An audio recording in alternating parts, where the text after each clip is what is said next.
Hello everyone, this is Kawainame TV. This video is all about What If Naruto Born with Red Hair Part 4. This story is a fanfiction and it's not mine. If you want to know who's the author of this story, check the description below. Don't forget to like, share and subscribe. Kindly click the bell button for more updates.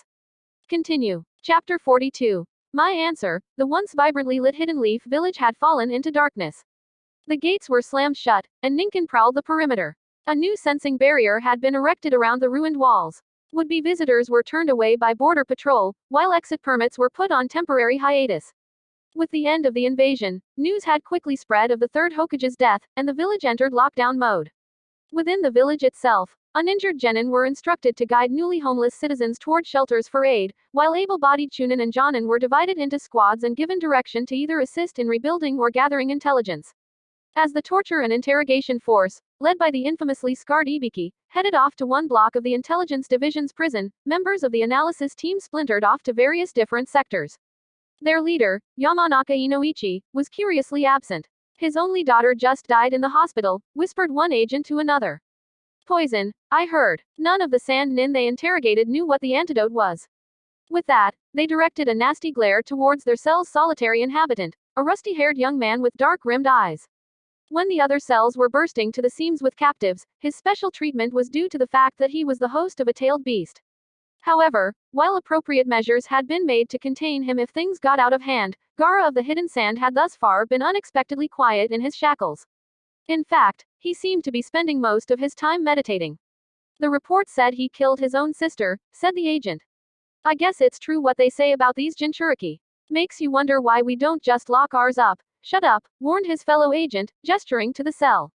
Gaara's eyes had opened, and he glowered at them now. Even with the bars of the cell separating the young man from the agents, they felt a shiver run down their backs. Don't go giving us that look now, said the agent with a scowl. You're only safe now while the top brass decides what to do with you. As had become the norm, Gaara didn't respond. His face didn't move. If it weren't for the sheen of the light in his eyes, he would have looked like a corpse. Through the night, Gaara continued to bide his time. Thinking. Clouds filled the sky and hid the moon. It was a dark night, doubly so with the absence of the light that usually emanated from the village. The only lights now were that of the hospital and the torchlights of the sentries pacing the walls. While your average civilian may have balked, for Jiraiya, it was a more than welcome sight. Less people walking about and limited visibility simply made it easier than ever to leave without attracting unwanted attention. Especially when he'd had a hard enough time shaking the Anbu on his tail as it was.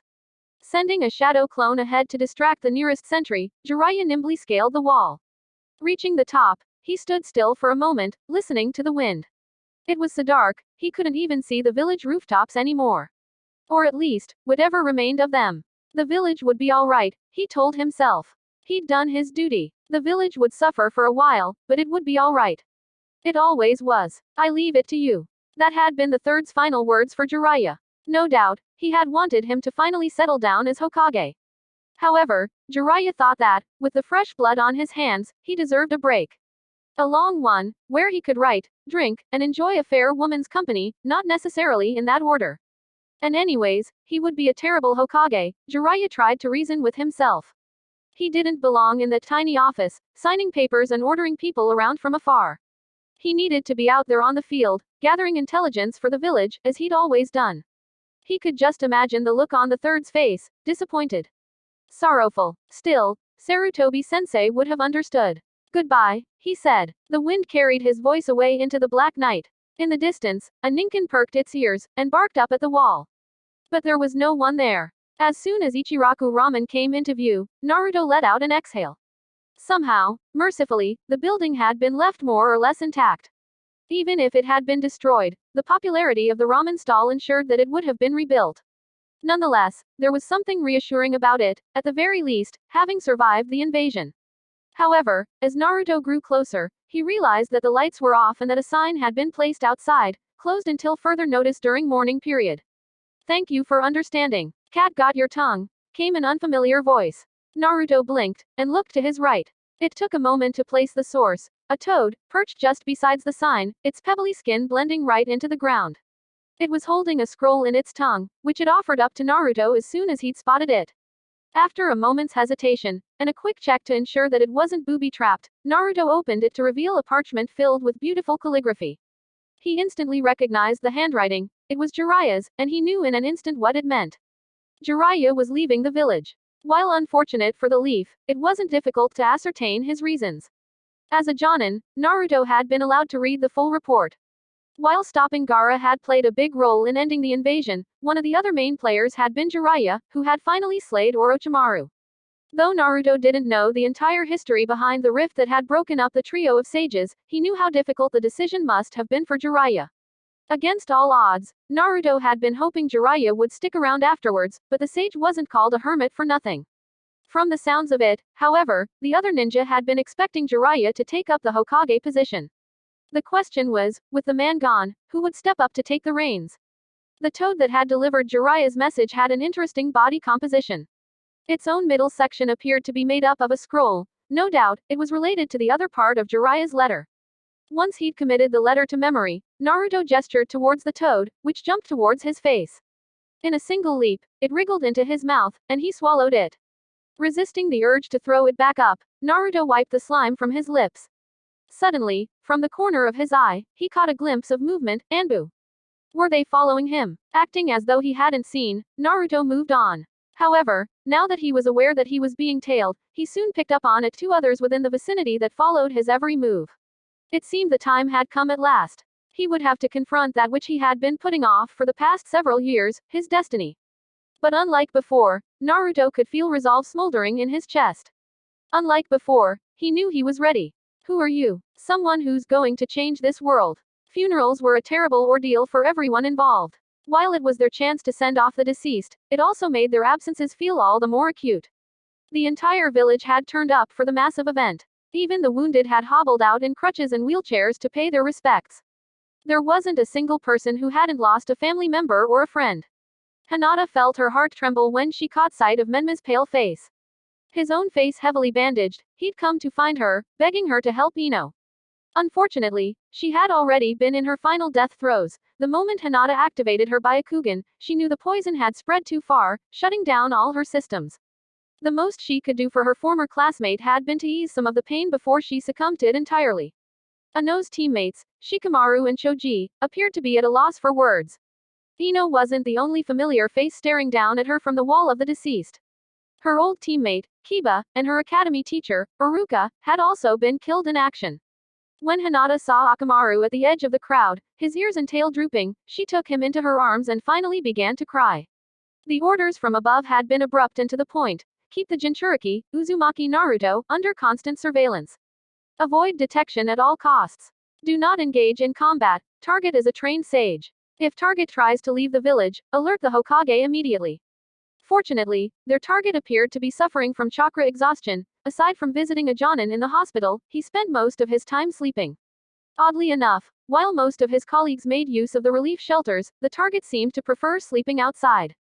That, however, was the only notable observation made after 2 full days of surveillance. Though his 2 fellow route operatives didn't seem overly concerned, Sai knew better than to lower his guard. Though he hadn't interacted with the target since their mission to Wave Country, the target had left a more than lasting impression. Of course, he kept such thoughts to himself. That was why, on the dawn of the 3rd day, when Sai suddenly realized he couldn't reach the other 2 route members, he wasn't too surprised to feel a cold blade suddenly press itself to the back of his neck. "Why am I being followed?" said his target into his ear. "You know why," was his only response. A pause. "Where are they holding the captives from Grass Country?" Sai thought about it, and then told him. Idly, as he waited for the finishing blow, he thought about the picture book he'd never managed to finish. Instead of a searing pain across his neck, however, he felt something hard hit his head. Bright circles filled his field of vision, and then nothing. As Kakashi left the hospital, he thought he could count himself among the more fortunate ones. While he may have been missing an eye, not only did he still have all 4 limbs attached, but they were also fully functioning. Others, some being forcefully discharged by the looks of it, to make room for incoming wounded, were not so well off. Even with medical ninjutsu on hand, there was a limit to what their medics could heal. More often than not, the grim expressions of the discharged indicated a long and laborious recovery, if not outright early retirement. A man with a bowl cut was waiting for Kakashi outside the hospital. 48 to 48, said the man. He reached out and gripped Kakashi tightly by the shoulder. It had been several months since Kakashi had last seen Might Guy and his team, who had been sent out on a long-term mission. Your team? Guy inquired. I didn't see their names, but, safe, said Kakashi. Your team? Guy nodded. We're fine. We came back as soon as we heard the news. He shook his head, his face grim. I can't help but think, if we were here when it happened. The Lord Third considered your case, and made the decision to prioritize your team's mission, said Kakashi. He didn't expect the village to be overrun like this, nobody did.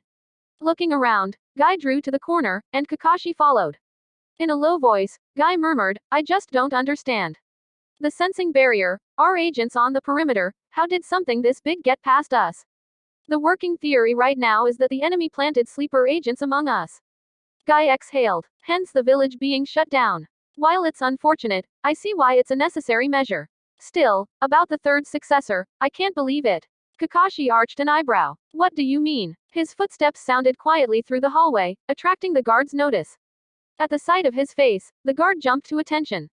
Sir, you're back. I didn't get the notice. I thought you were supposed to be out until tomorrow. Keeping his face stern, he waved the guard off. In this time of great need, I cannot vacate my post any longer. Of course, sir, if you could just show your identification. Fixing the guard with a cool stare, he replied, enough. There is no time to waste. I need to examine the captive. Alone. The guard gulped. He was new to this station, but he'd heard the rumors about the analysis team's leader.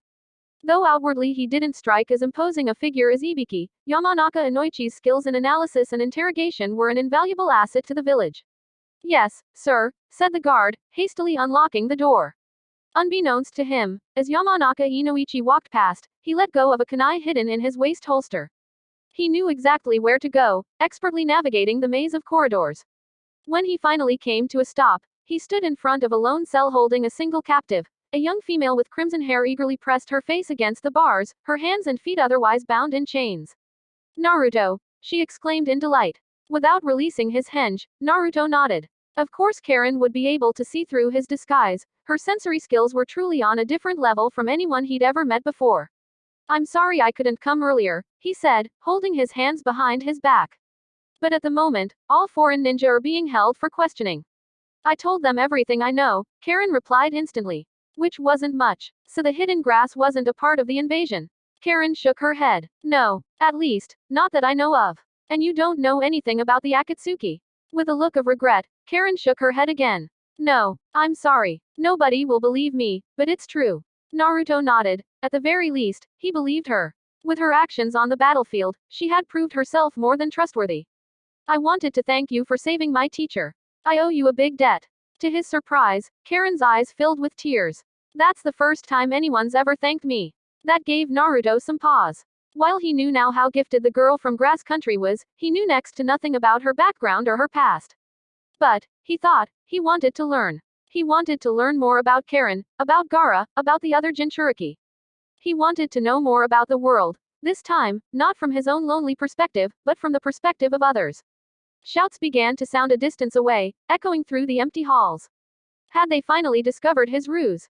You have to leave, said Karen, her tone frightened. They're coming, not for me. For you. I know, he replied. Everything was so clear to Naruto now. If his journey with Jiraiya had taught Naruto anything, it was that the world was large and filled with possibilities. If Kakashi's survival had shown him anything, it was that life was fleeting. After years of searching, he knew now what he wanted, this system of sealing tailed beasts into innocence and forcing Jinchuriki to act under the village's bidding. The world of shinobi, where figures lurked in the shadows and involved innocence in their struggle for power. This world in which his teammates had perished, in which his teachers suffered daily from guilt and despair. We endure. Naruto had had enough of it. Who are you? Someone who's going to change the world. That was what the masked man had said. But in Naruto's opinion, a world created by such a man would be no better than the current one. And as much as he had once resented being made the host of the Nine Tails, he knew now that it gave him the ability to make a difference. Naruto extended a hand towards Karen. I'm going to destroy this world. Will you join me? Without any hesitation, Karen reached through the bars and took his hand. Deep underground, a lone man kneeled in an isolated cell. While he was already practically blind, he had been blindfolded, with a seal written on the cloth, and each limb was bound in chains. The cell had just enough space for the man to lie down comfortably. The thick concrete walls had no doors or windows, and was further surrounded by two barriers, each manned by 4 Anbu that alternated on 12-hour shifts. This was just the security visible to the naked eye. Numerous hidden seals further surrounded the perimeter, a last failsafe in the case of a catastrophe. Even with such a system in place, the Anbu appeared visibly on edge. They all knew the history of the man they were guarding, knew he could kill them all in the blink of an eye if he somehow managed to escape. Oddly enough, the man in question seemed perfectly content to remain in his cell. Indeed, several nights' worth of food and rest appeared to have restored some color to his gaunt cheeks. A long shadow extended along the corridor. Silently, an older man stepped in front of the cell. He was accompanied by two Anbu. Curiously, the Anbu captain currently standing guard had never seen either of their masks before. Lower the barrier, commanded the man. The captain nodded. Yes, Hokage-sama. Standing back, he signaled to his men. The flames of the first barrier flickered, lighting up a stern face swathed in bandages. Then it faded away, plunging the cell into darkness. Chapter 43. A world that was transparent, blood-red Sharingan eyes peered out from the holes of the Anbu mask. Dead leaves blew in the unnatural wind sweeping through the deserted Uchiha complex. I witnessed everything, and I will continue to watch. If you so much as lay a hand on Sasuke, I will pass on classified village intel to every enemy nation. Leaving those last words, the man's cloaked frame suddenly swelled up and burst into ravens that flew away. An eerie, echoing caw filled the void. Damn you! Far from the scene that had once left Danzo in the humiliating position of being berated like an unruly academy child, he regarded the bound figure before him with burgeoning relief. On the tail end of disaster, one of the biggest threats to the hidden leaf had at last been neutralized. This is what has become of the great Uchiha Itachi, Danzo said, not bothering to disguise his distaste. At the sound of his voice, his prisoner raised his head. Despite the fact that he was blindfolded, the root agents at Danzo's back immediately drew their weapons. It was a pointless endeavor. The prison was virtually impossible to escape. Still, when nothing appeared to be separating Danzo and his agents from the infamous Uchiha, he would not blame them for being on edge. However, the Uchiha Itachi who had once left Danzo with a threat was no more. The man before him, shackled and bound, was a mere shadow of his previous self. Disease-ridden, from the looks of it, doubtless, a final hereditary gift from his inbreeding ancestors. At last, Danzo addressed him. My agents tell me you have something to say to me. My words are for the Hokage's ears only, responded Itachi, his voice hoarse and weak. The Lord Third is busy enough as it is, Danzo lied smoothly. Whatever you tell me will be conveyed to him. A beat passed. So the Hokage has passed, as I feared. Danzo felt his eyebrows rise. What leads you to that conclusion? The barriers imprisoning Itachi had sealed off all sound as well, effectively leaving him in isolation. Uchiha Itachi had always been famed for his genius, and the less information that reached the man, the better. I made enough of a public ruckus to ensure that news of my return would reach his ears. The fact that he isn't here can only mean he is either incapacitated or dead. Given the circumstances surrounding this village, I would assume the latter. Danzo scoffed. It seemed his efforts had been in vain. You Uchiha were always too clever for your own good. He spread his hands open. It is of little matter. Speak now, or take your secrets to the grave. Beneath the blindfold, Itachi's lips quirked back in what could have been mistaken for a smile in the dim light. Yes, I suppose it doesn't matter anymore. I came here to deliver information regarding Akatsuki, and its leader. Its true leader. Shouts sounded and the torchlights on the walls flickered. Naruto could sense several bodies rapidly descending upon them. With only one viable exit, they made no effort to hide their approach. Turning his gaze back to Karen, Naruto stepped back, drew his tanto and cut through the bars of the cell. Though he wasn't familiar with the necessary fuinjutsu to free Karen of her sealed restraints without hurting her, she would at least be able to move around, letting him concentrate on the coming battle. Naruto, Karen, you search for Gaara, he said. I'll take care of this.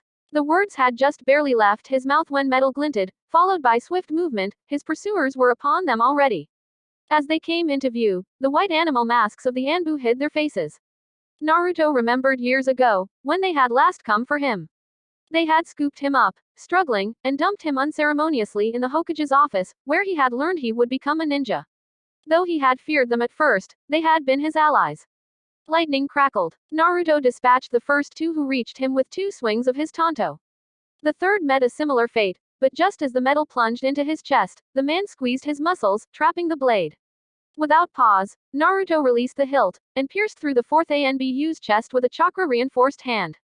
As he ripped his bloodied hand out, the fifth brushed him, and a current of lightning chakra surged through Naruto, passing to the man and frying him on the spot. The stink of singed flesh fouled the air, and the last ANBU's mask slipped off with a clatter, revealing a middle-aged man with nondescript features. For some reason, the Anbu always seemed strangely vulnerable once unmasked. Something metallic on his forehead gleamed in the torchlight. Despite himself, Naruto stared, struck by the realization that it was his first time killing a ninja that wore the same Hittite as himself. There had been too many of them, and too little time, to have mercy, and his old self would have done it without a second thought. But suddenly, the face of the nameless Leaf agent he'd discovered dead in the safe house with Hinata flashed through his mind, and Naruto wondered if they had ever crossed paths before, if they had ever sat in his usual stool at Ichiraku for a bowl of miso ramen. "I've found Gaara," Karen announced, her nose wrinkling at the smell. Naruto straightened up, his gaze lingering on the face of the Anbu. Naruto, tearing his eyes away, he motioned for her to lead. "Let's go." There really was no turning back now. But he had already known this when he had made his decision. The way ahead was clear, his heart was steady. Gaara couldn't sleep. At least, not for long. Mother lurking just beyond the horizon of unconsciousness ensured that. And now, he couldn't even close his eyes. Not without seeing a sandy-haired figure staring back at him accusingly. "Gaara, stop." Not without hearing her last words ringing in his head. Something in his chest throbbed. Why had he lashed out then? Gaara couldn't stop replaying the scene in his head. Over the years, as freely as he'd killed, he'd always made sure to not lay a hand on his siblings. But why? What made them so special? There was a voice whispering in Gaara's head. It wasn't Mother's voice, it was something much quieter. It sounded like his own voice, and he didn't know what to make of it. "Gaara." Metal clinked as his hands jerked up against his chains to try and block his ears. But he couldn't bring them close enough, and the chain groaned against his pulling. "Stop that immediately," demanded his guard, banging on the bars of his cell with a baton. "Gaara, stop." His chains clinked, once again, to no avail. "Gaara, you stop," he replied hoarsely. "We're here to get you out of here." Startled, Gaara looked up. The guard's face was frozen, and behind the man, Gaara saw two faces staring back at him. One was a girl with bright red hair, and the other was the Leaf Nin who had managed to defeat him. Unlike the girl who eyed Gaara with a familiar expression of revulsion and fear, the latter wore an oddly inquisitive look on his face. As Gaara watched, the guard crumpled to the ground, and an oppressive feeling lifted from his shoulders. The barrier that had been containing his cell faded away, it seemed the rest had been similarly dispatched. Gaara focused on the Leaf Nin. "Why are you helping me?" The Leaf Nin stepped closer, wrapping a hand around the bars. "I'm Uzumaki Naruto. I'm a Jinchuriki, just like you." A Jinchuriki, while the word was new to Gaara's tongue, he was no stranger to its meaning. He had known for a long time now that there were others like him, though this was his first time coming face to face with one. However, the Leaf Nin was wrong in saying that he was just like Gaara. One look at the girl beside him, and he could tell. "You're nothing like me," he said. They'd taken his gourd of sand, but far beneath them, Gaara could feel the bedrock trembling. The Leaf Nin raised his brows, and the girl beside him frowned. "We don't need him, Naruto. He's unstable, he'll only slow you down." She was the one who had used those chains on him before, Gaara realized with a body-racking shudder. The red from the pool of blood around the fallen guard was seeping into his vision, and the voices in his head were growing louder. "Blood. Gaara." Crack. The ground at his feet began to splinter. The Leaf Nin stepped away from the bars. "I'm not here to fight you, or to win your trust. Kill them both. Gaara, stop. If you're going to escape, go now, before backup arrives. Before they can kill us, kill them both. Stop, stop." The whole world was almost covered in the red haze now, and Gaara felt something in his chest coiling so tightly, it burned him from the inside out. The voices in his head, the aching in his heart. It was too much. He just wanted to be alone. But it was too late. Gaara could feel the beast inside of him surging up again. His head felt like it was splitting. "Get away from me," he managed to grit out, "before I kill you, too." Suddenly, something hard hit the back of his neck, and he felt his eyes roll back from the impact. The world quickly turned black. The last thing he realized before he lost consciousness was the face of the Leaf Nin looming over him, and the sound of chains clinking in the darkness. "Uchiha Madara." Danzo echoed in disbelief. "Impossible. That is the name the man goes by," said Itachi. "I have never seen his face. But I have witnessed his power, and he is a real threat to the Hidden Leaf, as well as to the rest of the world." Danzo's sharp gaze raked over his prisoner. "You have gone mad." "Mad." Itachi began to cough, spraying the ground with dark specks of blood. Once he had finished, his lips pushed up into a thin smile. "Perhaps. But you and I both know that I speak the truth. After all, you have your own network of spies. Through their eyes, you have seen how quickly Akatsuki's influence has spread. Uchiha Madara was known for many things, but immortality was not one of them, Danzo stated evenly. He steepled his fingers together. Still, I will play your game for now. Let us say that Uchiha Madara somehow fooled the first Hokage and escaped death. What is his plan for the Jinchuriki? Most of the other members of Akatsuki are following the man calling himself Pain. They are not even aware of Madara's role as puppet master. They believe they will use the Jinchuriki to threaten the world into a time of peace. However, I believe Madara's true plan to be much more sinister than Pain's. A shadow came over Itachi's expression. That man does not have nearly as much faith in mankind. Danzo opened his mouth to respond, when a flurry of motion interrupted him. One of his subordinates suddenly appeared, his head bowed in deference. I gave orders to be left alone, he said coldly. My apologies, Hokage-sama, said his agent. But both of the Jinchuriki have escaped. The hospital had run out of space and they had hastily set up 2 medical tents in its periphery. The sound of groans was deafening, the smell of infection thickened the air. Hinata had been awake for the last 49 hours now, and her chakra levels had never been so low. She'd long since passed the maximum advised dosage of chakra pills.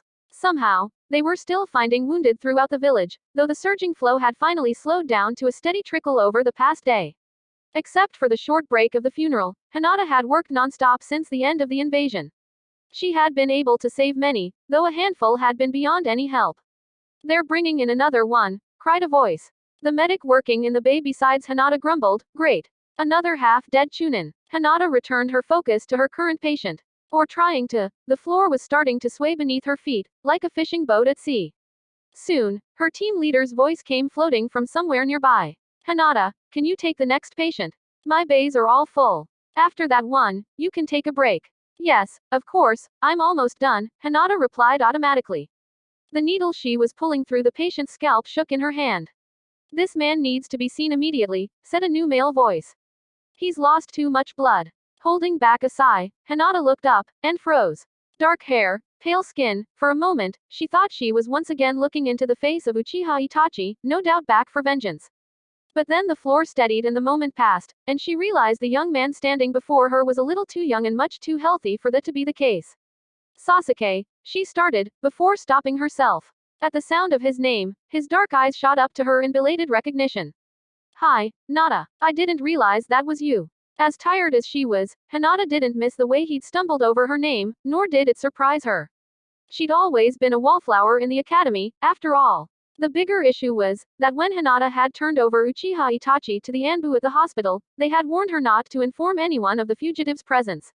Now, she had to wonder, did that warning extend to the only other living Uchiha in the village? A blood-red Sharingan eye peered out alone from under a leaf hit I ate, dark blood streamed down the other side of the man's face. I tried using Koto Amatsukami to stop the coup d'etat, but Danzo stole my right eye. He doesn't trust me, he intends to protect the village on his own, by any and all means. Before that happens, let me give it to you. Shisui, without any hesitation, the man's fingers plunged into his eye socket. You, my best friend, are the only one I can count on. Protect this village. In the Uchiha name. The urgent news brought to Danzo, and his resultant shock, was the disruption Itachi had been waiting for. He had returned to the village fully expecting to be imprisoned. Now, with the barriers lowered and Danzo distracted, it was time for him to make his last move. Danzo had been wasting his time sealing Itachi's eyes, when he was already well and truly blind. It was the price he had willingly paid to use his Mangekyo over the years. That, and the sickness that had ravaged his body, was his punishment for his sins, a punishment far lighter than the one he deserved. Itachi felt his throat swell up, and something soft brushed his palate, and then it was gone, expelled into the open air. He could see it in his mind's eye, a crow, with Shisui's last legacy glistening in its black feathers. What? Danzo's voice began in alarm. You will love and serve not only the Hidden Leaf village but all of its people as well, Itachi commanded. To your dying breath, you will live by the will of fire. The crow squawked, and as the room fell silent, Itachi knew it had worked. At last, he thought. Shisui's sacrifice hadn't all been for naught. Through the intense relief, the clock that had temporarily been frozen began to tick once more. His lungs burning up, Itachi began to cough, and the dark world around him started to spin. With another stab of pain, he felt the last of his muscles give way, and he collapsed onto the cold floor. The village was bathed in red and orange from the sun when Kakashi first heard the news.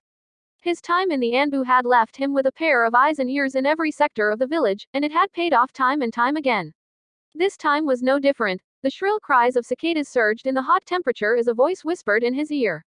His mouth turned dry. With the third gone, Kakashi had expected changes. When Danzo was announced as the successor, he'd braced himself for changes. But this was too sudden, too drastic. Naruto had broken out 2 prisoners. And killed over a dozen Leaf agents in the process. Kakashi shook his head. There has to be an explanation. This makes no sense. He wouldn't do that without good reason. Tell that to the bodies I saw left behind, said the agent darkly. No word from the Hokage yet, though with this, I reckon it's going to be a kill on sight. In the distance, a loud siren began to sound. A flock of birds burst out of the nearby trees. With a salute, the agent left, leaving Kakashi alone with his increasingly frantic thoughts. Pacing back and forth, he raised a hand to his chin, and then lowered it. He looked up at the sky, and then back down at the ground. He stopped. He exhaled. Then, he bit into his thumb. Kuchio's no jutsu, summoning technique. In a cloud of smoke, several Ninken dogs appeared. At its head, a disgruntled-looking pug looked up at him in alarm. What's the matter, Kakashi? I need you all to find Naruto, he said. Now, for once, Pakun didn't protest at Kakashi's tone of voice, leaping immediately to action. The Ninken began to sniff the ground, and Kakashi was suddenly struck with the realization that he had no idea what to say if he were to confront his student. He's using clones to throw off his scent, said Pakun grimly. It'll take some time to narrow down the real one. Kakashi stopped his pacing. Of course Naruto would have had the foresight to confuse the Ninken. He wouldn't have expected any less of his student. Suddenly, Kakashi knew exactly where Naruto wanted him to be. Change of plans. Update the rest of my team on the situation, he instructed Pakun. Tell them they are not, in any circumstance, to try and chase down Naruto.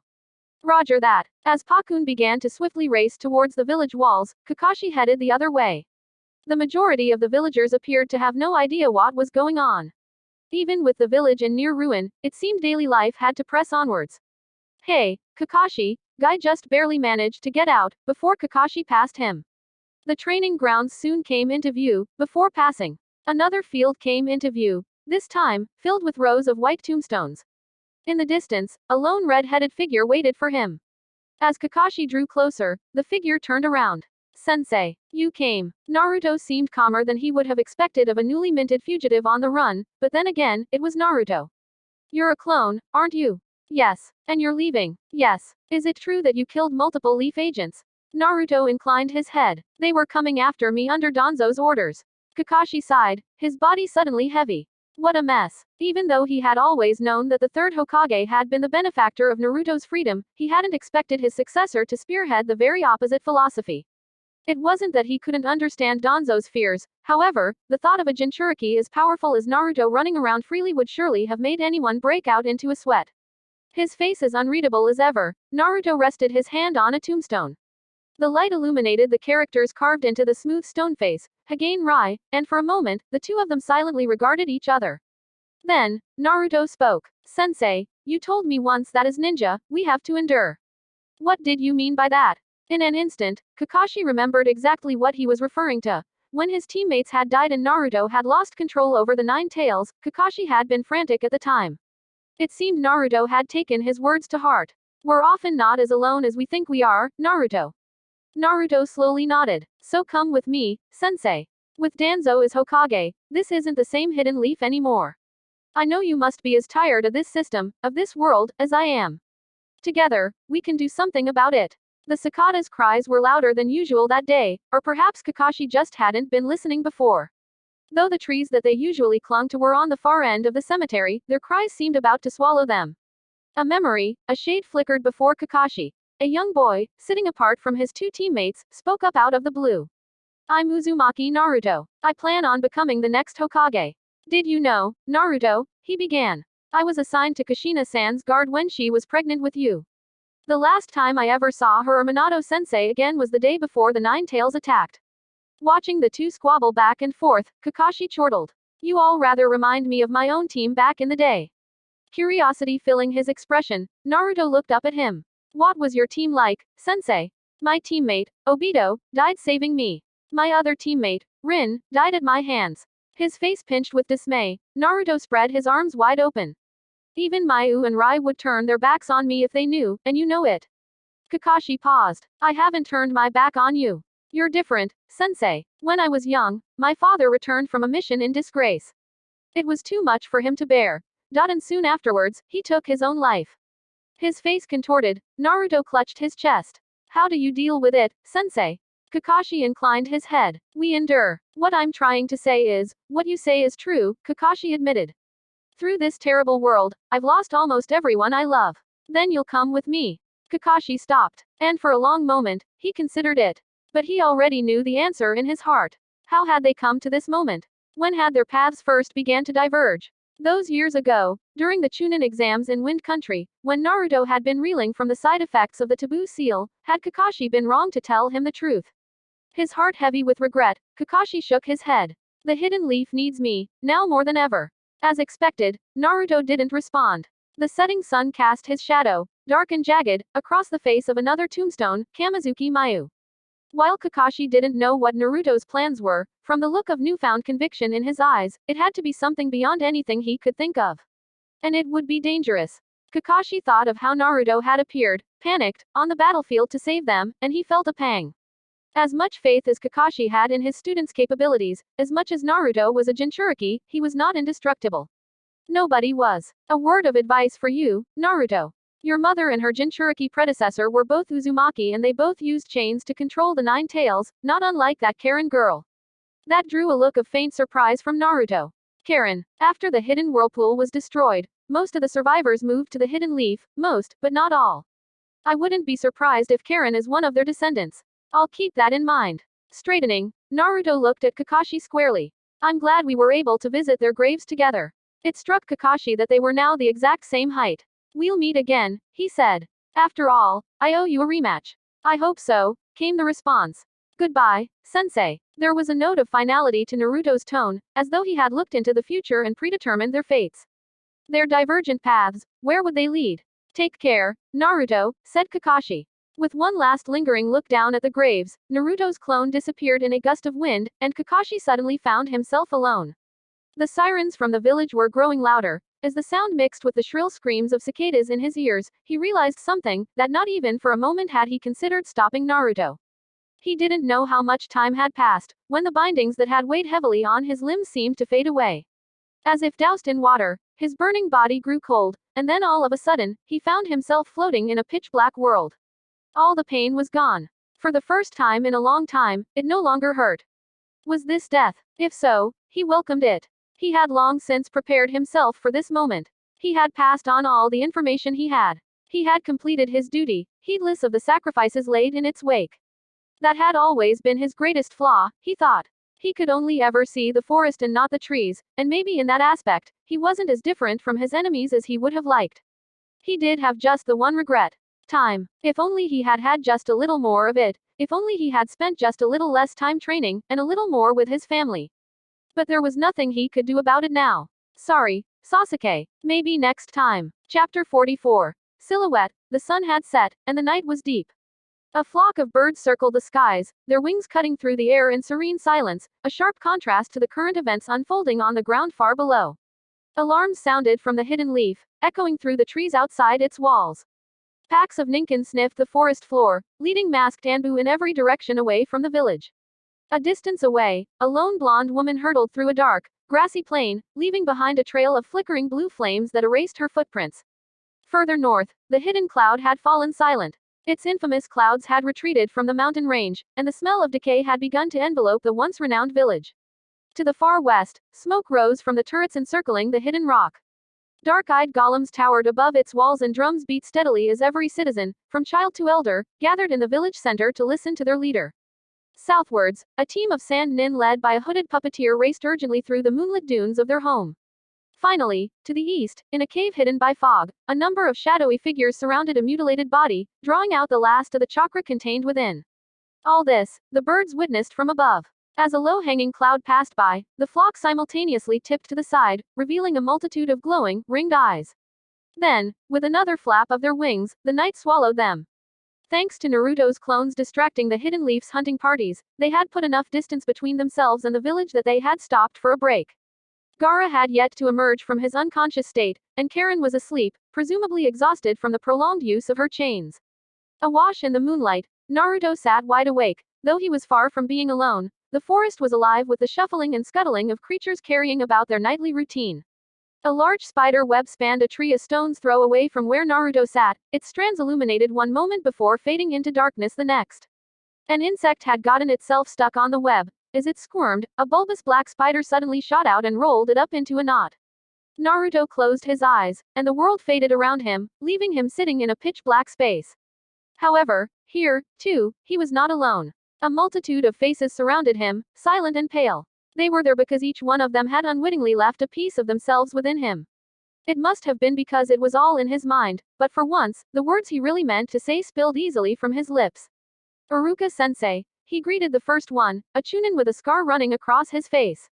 I never had the chance to thank you for what you did. After the invasion of the Hidden Leaf, Naruto had seen Iruka's name on the list of the deceased.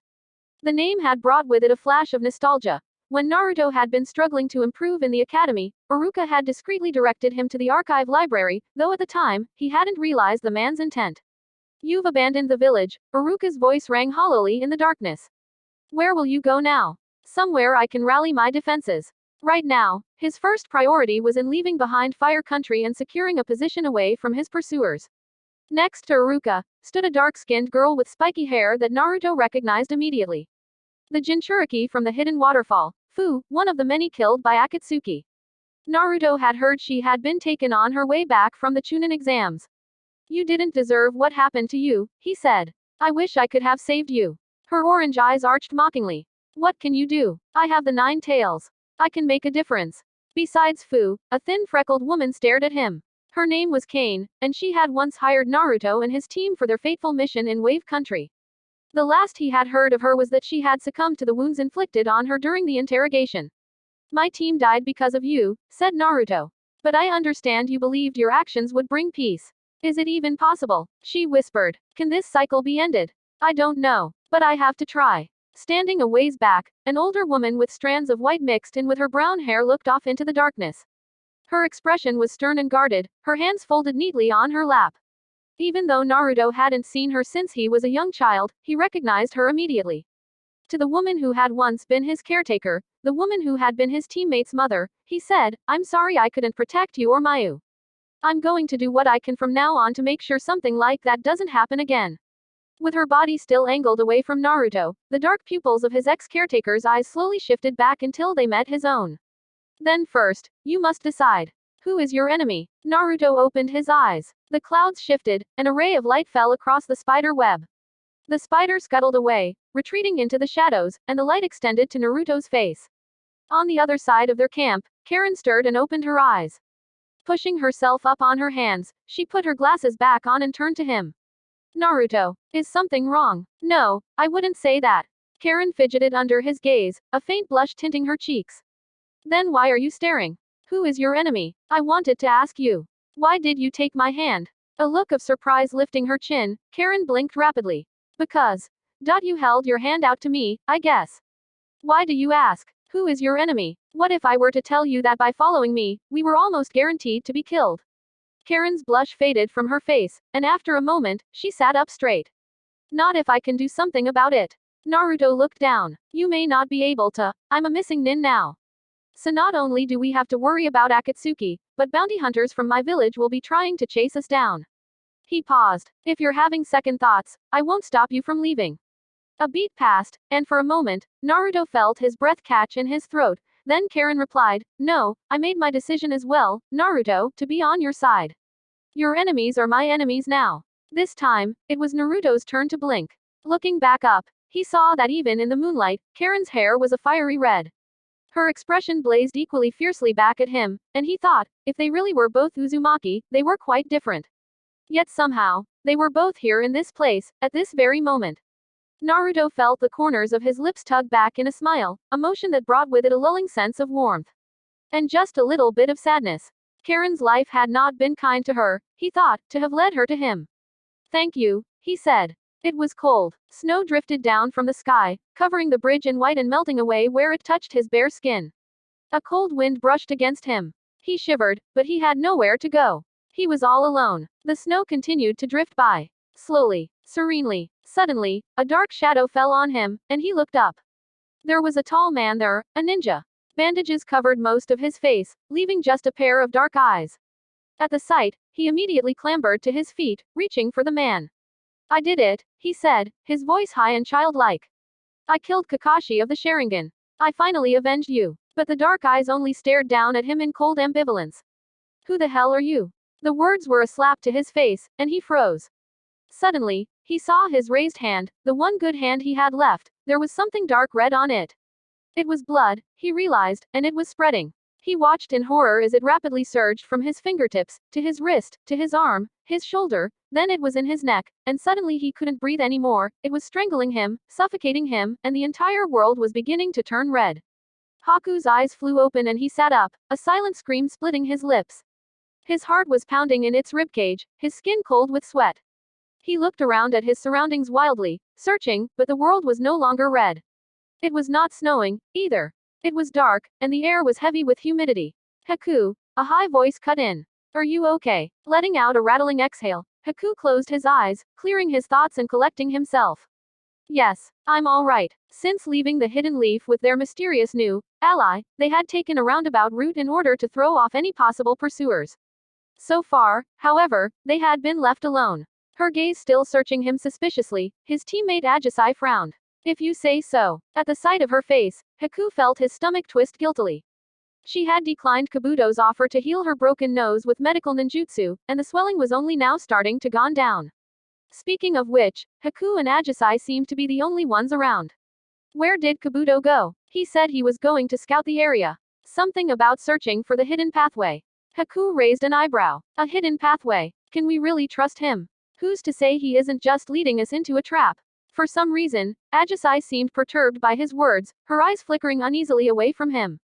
If he was going to do that, he would have done it while we were still in enemy territory. I hope you're right. Ajisai hesitated, and then said quietly, if only Suiren was here, we'd know for sure. Suddenly, she grew very still. He's coming back. Ajisai had discreetly placed a tracker on their mysterious guide near the beginning of their journey, and they had been careful to talk only when Kabuto was outside of hearing range. The bushes in front of them parted, and Kabuto strode into the clearing.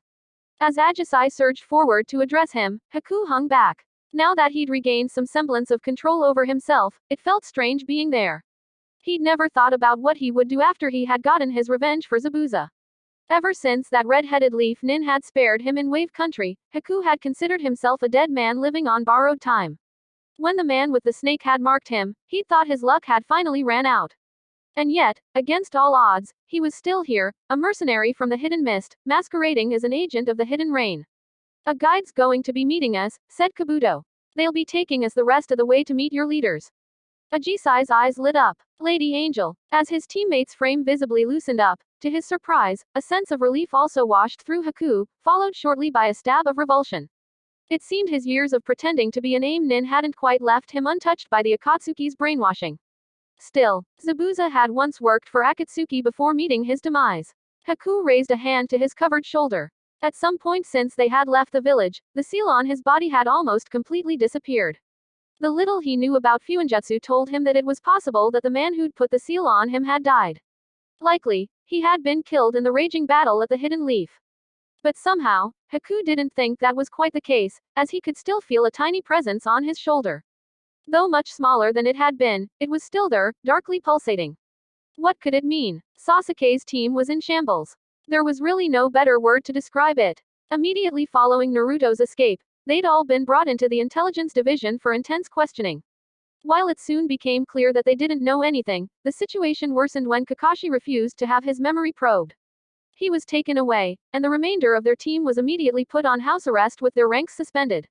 15 hours had passed since then without their receiving word from anyone on the outside, and Sasuke was about to explode.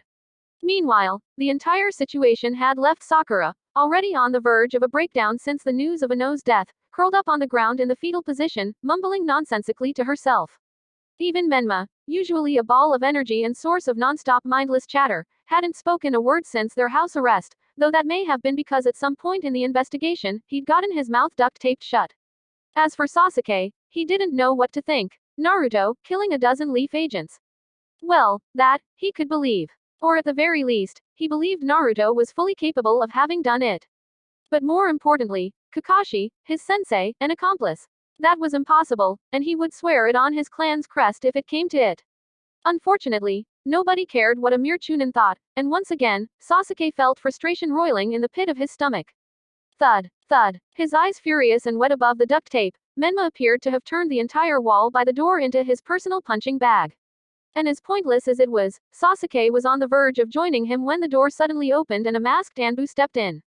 Uchiha Sasuke. He lowered his fist. That's me. The Hokage wishes to talk to you. The Anbu looked pointedly around the room at his teammates. Just you. As they traveled south, the forest land gave way to an expanse of salt flats that reflected the night sky. Looking down at what appeared to be stars glimmering under her feet, Karen felt her breath catch. She'd never seen such a beautiful sight before. Looking coyly over at Naruto, she felt her cheeks heating up. Somehow, in the span of a few weeks, she had gone from having fat, ugly grass nin draining her chakra to accompanying her crush under a starry night sky. How romantic, she thought. She was so lucky. Suddenly, something at her back stirred, rudely dragging her out of her fantasies. Gaara. Holding back a sigh, she warned Naruto, he's waking up. Her chakra chains had been holding Gaara midair throughout their journey. The two of them came to an abrupt stop, sloshing the water at their feet. Through the entangled chains, Gaara's dark-rimmed eyes were already wide open, regarding them in clouded confusion. Where am I? He struggled briefly to no avail. Where are you taking me? Gaara, Naruto began calmly. You were losing control in the cell, and I decided to bring you with. I told you, Gaara snarled. If you don't leave me alone, I'll kill you. Annoyed, Karen sniffed. I'd like to see you try. Her chains tightened around Gaara, who let out a low growl. Karen, said Naruto. With a sigh, she loosened her chains by a fraction. Gaara immediately jerked forward, but the chains remained bound around his form. Realization dawning upon his face, his back arched, his face contorted, lips drawing back to reveal his teeth, and Gaara let out a scream. It was angry and hateful, but nothing like the screams Karen had heard back in the Leaf Village. With her chains sealing away Gaara's tailed beast, the scream was solely human, and it soon petered away into nothing. Finally, facing the night sky, Gaara muttered in a dark voice, I'm going to kill you. I have to. I have to. Frowning, she turned to Naruto. He's not going to come around, you know. Words have no effect on him. Suddenly, Naruto walked past her. Before she could cry out in warning, he'd raised a hand and gripped one of the chains binding Gaara. You're a Jinchuriki. The Akatsuki will be coming after you soon. You have two choices. You can choose to stay with us, and pray to survive another day. Or you can choose to leave, and die when they extract your tailed beast from you. The decision is up to you. Karen swallowed. She could feel the chakra in the chain straining under the force that Naruto was exerting. I choose to kill you, Gaara spat. I choose to listen to your screams as I rip you apart. Naruto paused, and then released the chain. Karen, let him go. Are you sure? He's out of immediate danger here. And I need your sensory abilities more than I need him. Despite the rising gravity of the situation, Karen flushed with pleasure. It was true that when her chains were activated, she was unable to use her mind's eye to sense anything. She shot a look back at Gaara. Though his body was relaxed, judging from the murderous look in his eyes, she wouldn't have been surprised if he made good on his promise the instant he was freed. Letting him go here was akin to releasing a rabid animal into the open. Still, Naruto was there with her. Closing her eyes, Karen traced the outline of her chakra that connected her to Gaara. Though she wasn't exactly sure why it had taken the form of chains, somehow, it felt the most natural to her. She called it back now, and with a clinking sound, it began to unfurl itself. When the chains had completely disappeared back into Karen, her senses returned, and she found herself once again surrounded by two monstrous chakra signatures. Shivering, she opened her eyes, only to realize that somehow, Gaara had disappeared. In his place, a rising wall of sand glistened in the moonlight. There was no time to run, it was already surging towards them. Karen felt her eyes begin to widen, her body frozen in place, her mind replaying the scene of the genin in the Chunin exams that had died from sand exploding through his body, and she thought, this is it. What followed next happened in the blink of an eye. One moment, Naruto was standing next to Karen, the next, there was something that could only be described as an explosion. Unbearable heat and wind buffeted her face, and the wall of sand crumbled apart. Coughing through the resulting cloud of dust, Karen could make out two figures on the ground. It was Naruto. He had pinned Gaara to the ground, both with a hand to the throat and also with a pressure so suffocating, it stopped the shout in Karen's throat. As the air cleared, his changed features grew more apparent. His red hair fell to his shoulders, and the whisker marks on his face had grown pronounced, giving him a more feral appearance. Naruto's voice, however, was steely calm. You won't hurt her. I won't let you. Seemingly unable to move, Gaara's eyes bulged in anger. Why? We're both Jinchuriki. We have the same eyes. So what's the difference between you and me? The difference is that I know who my enemy is, said Naruto. Blood trickled down from the corner of Gaara's lip, and he let out a maniacal laugh. Anyone who isn't me is my enemy. The whole damn world is my enemy. Was your sister your enemy, too? Gaara's laugh cut off sharply. His eyes narrowed. Shut up. Shut up. Naruto ignored him. You did kill her, after all. Shut up. Her name was Tamari, wasn't it? She was a good shinobi. She didn't deserve to die that way. She was just trying to stop you. The ground around them began to shake, and Gaara's voice dropped to a cold whisper. Nobody can stop me. Nobody will stop me. And yet here we are. Though nothing changed in Naruto's expression, suddenly, impossibly, the pressure in the air doubled. The ground fissured with a loud crack, and Karen stumbled, her pulse drumming in her ears. Then, without warning, the pressure faded away, gone as quickly as it had arrived. Pulling back, Naruto reached up to his forehead and loosened his Hitai-8. For a moment, he gripped it in his hand. Then, he dropped it, letting it land with a splash at his feet. If you ever find yourself in need of an ally, he said. Come find us. Gaara didn't respond. Naruto began to move, and Karen followed him, looking back only once to see Gaara's lone figure becoming smaller and smaller in the distance, before disappearing completely. Once the Anbu had delivered Sasuke to the Hokage's office, to his surprise, the agent bowed and backed out of the room. The door slammed resoundingly shut, leaving behind just Sasuke, and the man known as Shimura Danzo, who was currently seated behind the desk, wearing the hat that bore his new status as the 5th Hokage. A single dark eye regarded him from a face swathed in bandages. Sasuke wondered passingly whether he had lost his other eye in battle. He didn't know much about the man, only that he had been one of the Third's advisors. The minutes began to tick by in silence. Nonplussed, Sasuke remained still, determined not to give anything away. Suddenly, Danzo spoke. Do you know why you're here? His voice had the low, raspy quality of someone intimate with silence. Sasuke scowled. Where's Kakashi-sensei? Once the intelligence division has determined he knows nothing of the Jinchuriki's escape, he will be allowed to return to his duties. You're torturing him. So long as he doesn't resist the interrogation, such methods will not be necessary. Touch a single hair on his head, said Sasuke. And we'll see how long you stay in this office. Danzo didn't look impressed. Watch your tongue, boy. That mulish pride was once your clan's undoing. I wouldn't be so hasty as to try and follow in your family's footsteps. Sasuke felt the heat rise in his face, and took a step forward. I am the 5th Hokage. I will be addressed as such. Though Danzo hadn't raised his voice, Sasuke felt a chill that quickly quashed his temper. It suddenly struck him that while he may have never heard anything of Danzo's skill or accomplishments, all this meant was that he knew absolutely nothing about the other man. And on the battlefield, an ignorant shinobi was as good as dead. Kakashi-sensei would never betray the village, Hokage-sama, he gritted out. Nor do I know anything that could possibly help you find Naruto. To his surprise, Danzo replied, I know. I did not call you here to ask you of the Jinchuriki.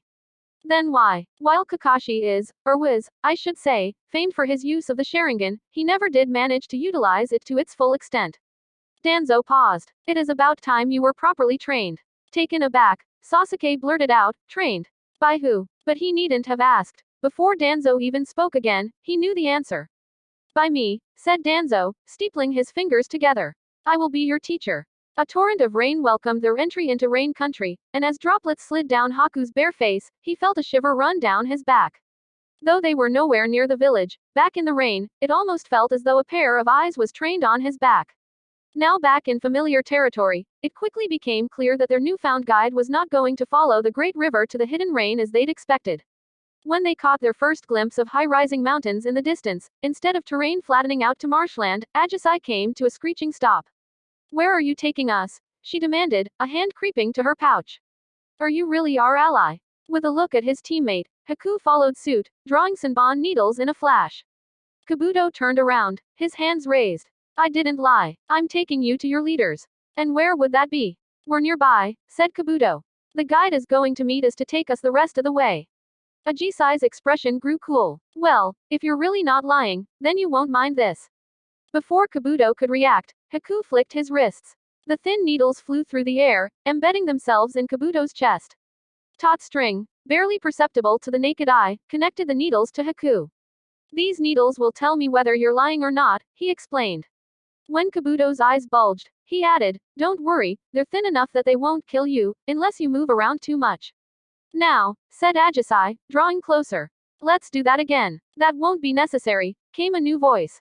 Alarmed, Haku's head turned just in time to catch something blue fly through the air, a bird, before landing on the shoulder of a girl emerging from the rising fog. Where had she come from? Haku hadn't sensed her at all.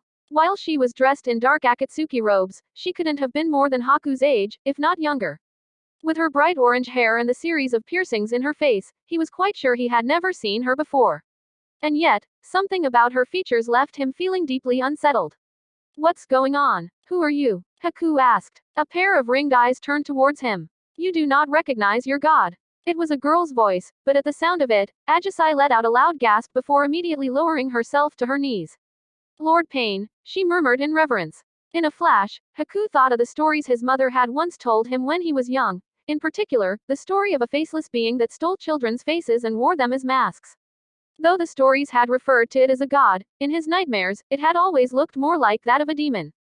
The girl beckoned towards them, her pale face devoid of all human emotion. Follow me, and all will be revealed. Chapter 45. Confrontment. In a rowdy, crowded tavern, somewhere deep in snow country, the hostess warmly regarded her patrons. It was to be another successful night, but that was only to be expected. Her business was well regarded for the sweetness of their drinks and their company, and there was more than enough for her customers to fill their stomachs and hearts for the night. As her gaze traveled fondly from one smiling face to another, she noticed a lone man with a shaggy white mane hunched over a table. Something about him looked familiar. It took her another moment to put the face to the name, and when she did, for a split second, a crack appeared in her pleasant demeanor. If she wasn't wrong, and she rarely was, there should be a lifelong ban on that old pervert, so what was he doing here?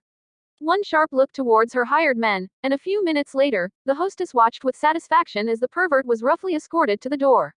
He went without protest, to her surprise, but perhaps the cretin was finally starting to see his wrongdoings. His expression even seemed rather distraught and remorseful. If the hostess had been a weaker woman, her heart might have even twinged at the sight of him. But she had not gotten to where she was today by being weak, so she slammed the door shut behind the infamous hermit and thought, good riddance. Waves sloshed against his feet as Naruto looked out at the shore. The skies were clear, and beyond the circling seagulls, the horizon seemed endless. It reminded him of a different time, in another part of the world. This is the ocean, Karen's voice said wonderingly. It's my first time seeing it. For a moment, Naruto found himself taken aback by this piece of information, before realizing that for a genin, especially one like Karen, her inexperience wasn't all too surprising. Looking back out at the water, he found himself wondering what else she had yet to see. Somewhere beyond that horizon, there's a hidden village, he said. The hidden whirlpool. Officially, the village was destroyed in a war, but that didn't mean there was nothing left there. In fact, there was a chance Naruto would be able to learn something there to help him control the Nine Tails. It was all there in the letter Jiraiya left behind for Naruto with the messenger toad. As you well know, the fourth Hokage entrusted the key to your seal with me, to strengthen or weaken it as needed, when the time came. I have not forgotten that you did not wish to depend on a power that you could not completely control. But now that the time has come, I wonder whether you have found yourself looking towards a goal that you cannot reach on your own. And while it is no longer safe for you in the hidden leaf, a large part of which may be due to my deplorable actions, as I once told you, Naruto, where there is a will, there is always a way. When Jiraiya spoke those words to him before, it was in the context of learning Fuinjutsu, specifically, the place where Jiraiya had studied the esoteric art, the hidden whirlpool. Given that information, it seemed to be the logical location where Jiraiya had hidden the key to Naruto's seal. Of course, going to Whirlpool was a feat easier said than done. It was a widely acknowledged truth that with the destruction of the village in the war, there was virtually no way to access the islands that had once encompassed it. The secret to navigating the whirlpools that were a natural phenomenon of the region was said to have died with its people, and the lack of natural resources had dampened any possible interest in repopulating the area. Kage Bunshin no Jutsu, Shadow Clone Technique. In a cloud of smoke, 10 of his clones materialized around Naruto, before leaping away into the forest at their backs. They had the instruction of gathering information on the current unfolding situation, in order to report back to Naruto as needed. The location of any nearby settlements, the movements of Akatsuki, the whereabouts of any remaining Jinchuriki, the ongoing hunt for Naruto, now a missing nin, all this was just the tip of the iceberg. There was so much more he needed to know. But that was nothing new for Naruto. I think my mom used to talk about the hidden whirlpool, Karen suddenly spoke up. She had been wandering the shore, her gaze purposeful and focused. Now, her feet came to a stop, and her shoulders rose up and down with every slow intake of the salty air. She used to say that years ago, before we were in the hidden grass, we originally came from the sea. That the sea protected us from the war. She paused. I guess she was wrong. After the hidden whirlpool was destroyed, most of the survivors moved to the hidden leaf, most, but not all.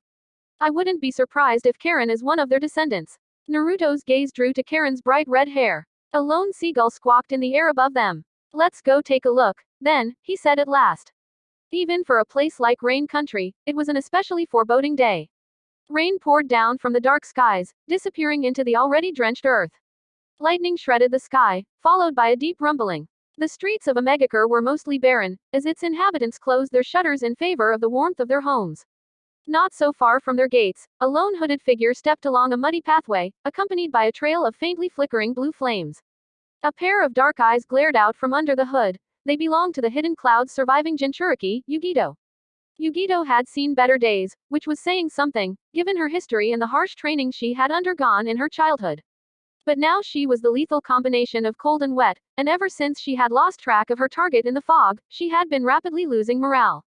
How much time had passed since Killer Bee had been captured? 4, 5 days. While Yugito didn't want to consider it, she was a trained kunoichi first and foremost, and the decreasing likelihood of her fellow Jinchuriki's survival was something she could no longer deny.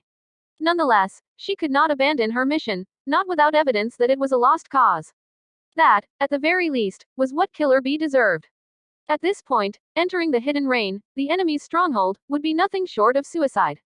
But the hidden cloud was a village that had considered, their allies with a caution that rivaled their regard for their enemies, and she knew there had to be some long-term undercover agents still out in the field. Unfortunately, the issue was that with news of the hidden cloud's demise, it would take some time to re-establish contact with these agents. Some may have called it hubris, for they had never prepared for the possibility of total, utter defeat. Whatever the case, one thing was clear, Yugito had to do something before she drove herself insane. You're fighting a losing battle there, purred the two tails. Ajisai had heard the rumors, heard that their lord had transcended all limitations of mortality, and she had always had faith in such whisperings, of course. But seeing was sometimes more than believing, and as she followed at the heels of this feminine deity that had revealed herself to them, she felt tears come to her eyes. Everything would be okay, she realized. Now that Lord Pain was here, all her worries were meaningless, her concerns made trivial. As such thoughts swam about in Ajisai's head, a short distance away, her teammate Haku continued to survey their surroundings with a keen gaze, in particular, the cloaked girl who was silently leading the way. While her features had struck Haku as oddly familiar, with every passing second, he was growing increasingly certain that he had never met her before. And increasingly uncertain as to whether the girl was even human. Was it true? Was she actually the leader of Akatsuki, Pain? Then who was the man that Haku had glimpsed on rare occasions back in the hidden rain? In fact, who was Pain? Haku had heard the rumors of Pain's omnipresence, but was Pain just a shared name for a group of individuals? Somehow, Haku didn't think that was quite right. Suddenly, with a shrill chirp, a blue bird burst through the fog and landed on the girl's shoulder. Again, Haku was struck with a strong sense of déjà vu that he tried to shrug off with little success. The hidden cloud has fallen, said the girl, Pain, Haku reminded himself. She turned around, her strange eyes slowly scanning each of their faces. The hidden mist is still picking up their pieces, the hidden rock has run away with its tail between its legs, the hidden sand is a mere shadow of its prior self, and the hidden leaf is on fire. Now, at this crossroads, you have come to us. She paused. But by whose call? Yours, and yours alone, Lord Pain, murmured Ajisai, her head bowed in deference. Pain didn't respond. Instead, she raised a hand, and immediately, the thick fog drew back in a display of absolute obedience. Haku felt his eyes widen as he took in the giant maw of a cave that seemingly appeared out of nowhere before them. He hadn't been able to sense it at all. Undoubtedly, he would have walked straight past it if he had not been shown the way. Without any hesitation, the others began to follow Pain into the dark cave. But as Ajisai's form was swallowed up by the shadows of the cave, Haku's felt his right arm suddenly throb. Instinctively, he brought it closer to his body, and his feet faltered. Caught alone before the pitch black that gaped before him, the impenetrable fog at his back, Haku's heart stilled. He had thought that with the death of Kakashi of the Sharingan, the throbbing would cease. That by avenging Zabuza, the phantom pains that woke Haku up in the middle of the night would subside. It seemed, that was not the case. A face emerged from the dark. Pain, the girl with the horrifyingly familiar face. Her ringed eyes pierced ruthlessly into Haku, and her tone was just as hollow. You are lost. Who are you? Asked Haku. Why do I know you? She didn't respond, silently regarding Haku instead with an unreadable expression. What's in this cave? Is this Akatsuki's hideout? What do you want from us? When no response was forthcoming, Haku stopped. It was clear that he was asking the wrong questions. His right arm throbbed by his side, and he exhaled. What can you offer me? Finally, that earned him a smile, a disarming smile. For a lingering moment, Haku thought he could have believed that the girl had once been human. A world where you are needed, she said in a cold voice that belied her face and her words. A shiver ran down Haku's spine. He knew she was lying. But when she beckoned towards Haku, this time, he didn't hesitate.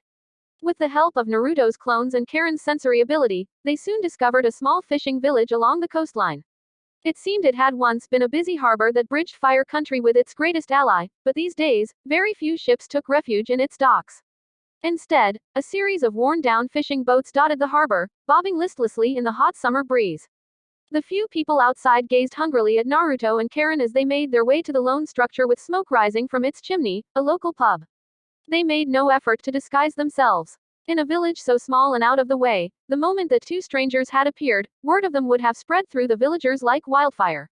Standing atop the steps leading to the pub was a child dressed in a threadbare smock, and as they passed by, he stumbled.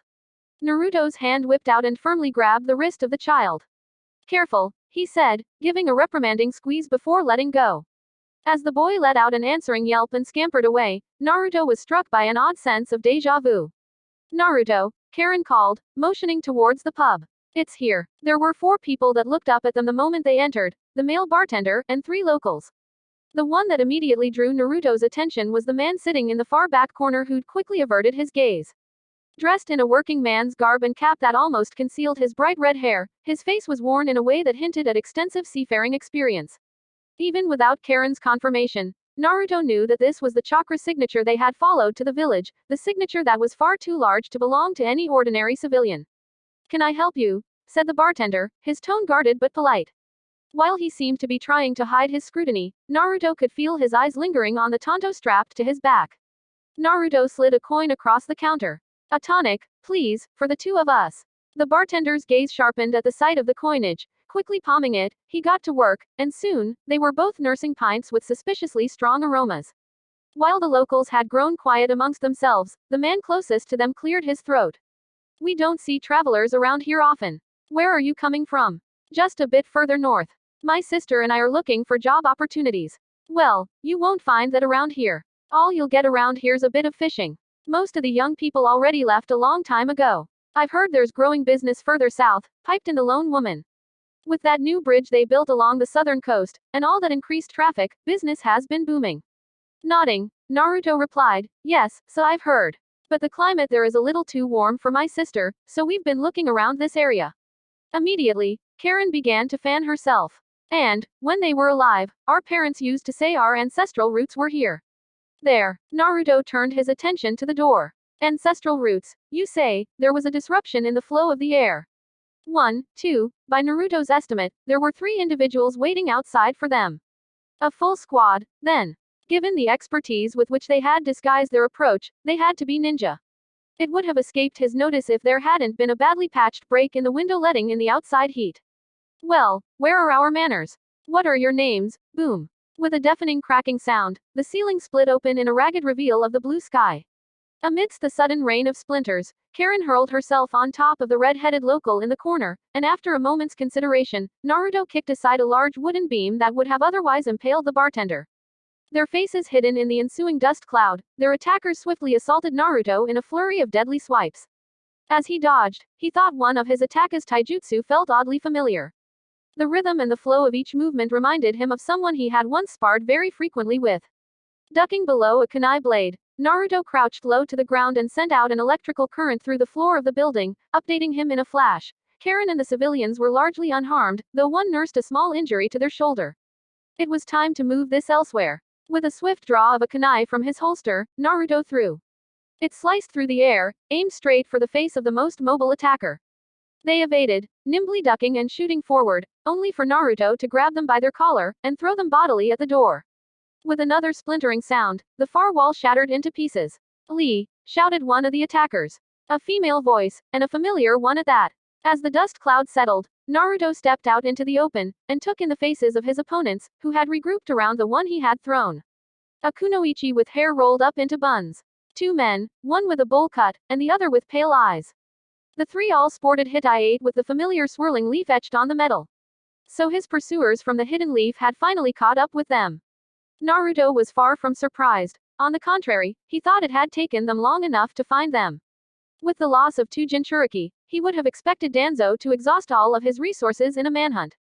While Naruto knew little of the newly instated Hokage, given the limited information he had gleaned before leaving the village, it seemed the most likely direction of his authority.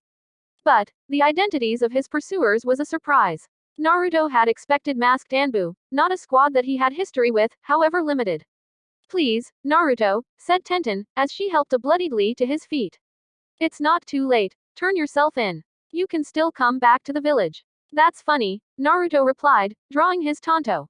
"Because you three were definitely trying to kill me just now. Our missive was to catch you, dead or alive," said Neji. As for my preference, his eyes bulged as he activated his Byakugan, and he held his hands up in a seal, but raising a hand, Tenten blocked him. Rock Lee spat out a glob of blood and wiped his lip. "Naruto, how could you kill those people? How could you betray the leaf? I don't understand. Why did you turn on our village?" Tenten pleaded. "Stand aside, Tenten. I always found it suspicious how his teammates died, he's merely showing his true colors now." At that, Tenten flinched. Her eyes darted searchingly towards Naruto, but he didn't say anything. After a long moment, she lowered her arm in defeat. Then, Naruto called out, "Karen!" Clang! Brightly glowing chains burst out from the building behind them, circling around the three-leaf nin. While Neji and Tenten leapt out of the way, Rock Lee was a beat too slow with his injuries, and the chains tightened around him. Quick drawing kunai into her hands, Tenten kicked off as she landed and burst towards Naruto, but he had already predicted Tenten's trajectory, because her way of fighting was familiar to him. "This is Tenten, guys. These are my teammates, Mayu and Naruto." He recalled now. Tenten had trained alongside his old teammate, growing up. Like Rai had been, she was a weapons specialist, and even now, years later, he could see Rei's taijutsu echoed in some of her movements. But while the similarities would have once given Naruto some pause, he continued to swing his tanto through the air, because he couldn't let it stop him. Not here. Not now. Not when, for the first time in years, he could see so clearly the path laid out before him.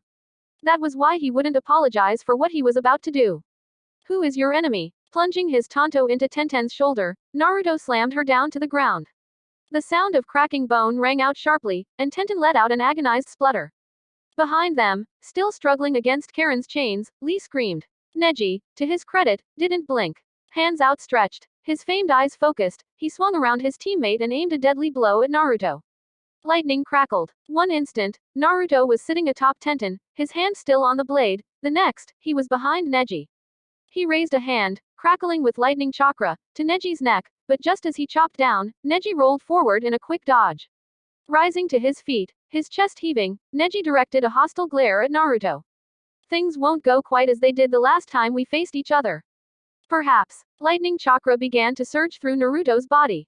Perhaps not. Yugito was trailing the border between Fire Country and River Country when she spotted something oddly shaped in the murky distance. If it weren't for the dense fog, she would have seen it earlier, as it stood out starkly amidst the endless plains. As she drew closer, she realized it was an arrangement of different-sized rocks. A flat sheet of rock rested on 4 smaller boulders, with several rocks scattered across its top. It must have been a shrine, or a memorial of some sort. At the thought, an image flashed through her mind, bright, flickering flames. Crumbling rocks. A charred body, lying on the ground. Yugito let out a sharp exhale, clearing her head, but despite herself, she could feel her eyes growing hot. She'd stopped through 2 villages now, but she had yet to find any of the cloud's undercover agents. It was improbable, nay, impossible, that she was the sole survivor of the hidden cloud. And yet, as she traveled through the endless plains of Fire Country, she had never felt so alone. Looking down at the rock shrine, as she remembered everything she had lost, she had a sudden thought. Back in the hidden cloud, their customary rite of passage for their dead included keeping vigil for 3 days and nights, in order for their spirits to arrive safely in the afterlife. She hadn't had a moment to herself since the bombing of their village, let alone 3 days to spare to mourn her lost comrades. Standing alone in front of that foreign shrine, however, she finally allowed herself a moment to bow her head and utter a prayer. Watch over me, Yugito said silently. Guide me to my comrades. And I will make our enemies pay. In her mind, she saw Darui's white-haired figure walking away from her. His body was whole and strong, the way she remembered it, and not the charred log that she had last seen. If he had lived, and if the hidden cloud had not fallen, she thought he could have become wreckage. Very sentimental and all. But are you sure you have the time for this? The two tails said suddenly. Quiet, she hissed back. I'm sensing a large chakra signature nearby. Yugito's eyes snapped open. She immediately dropped down to her haunches, her fingers sharpening into claws.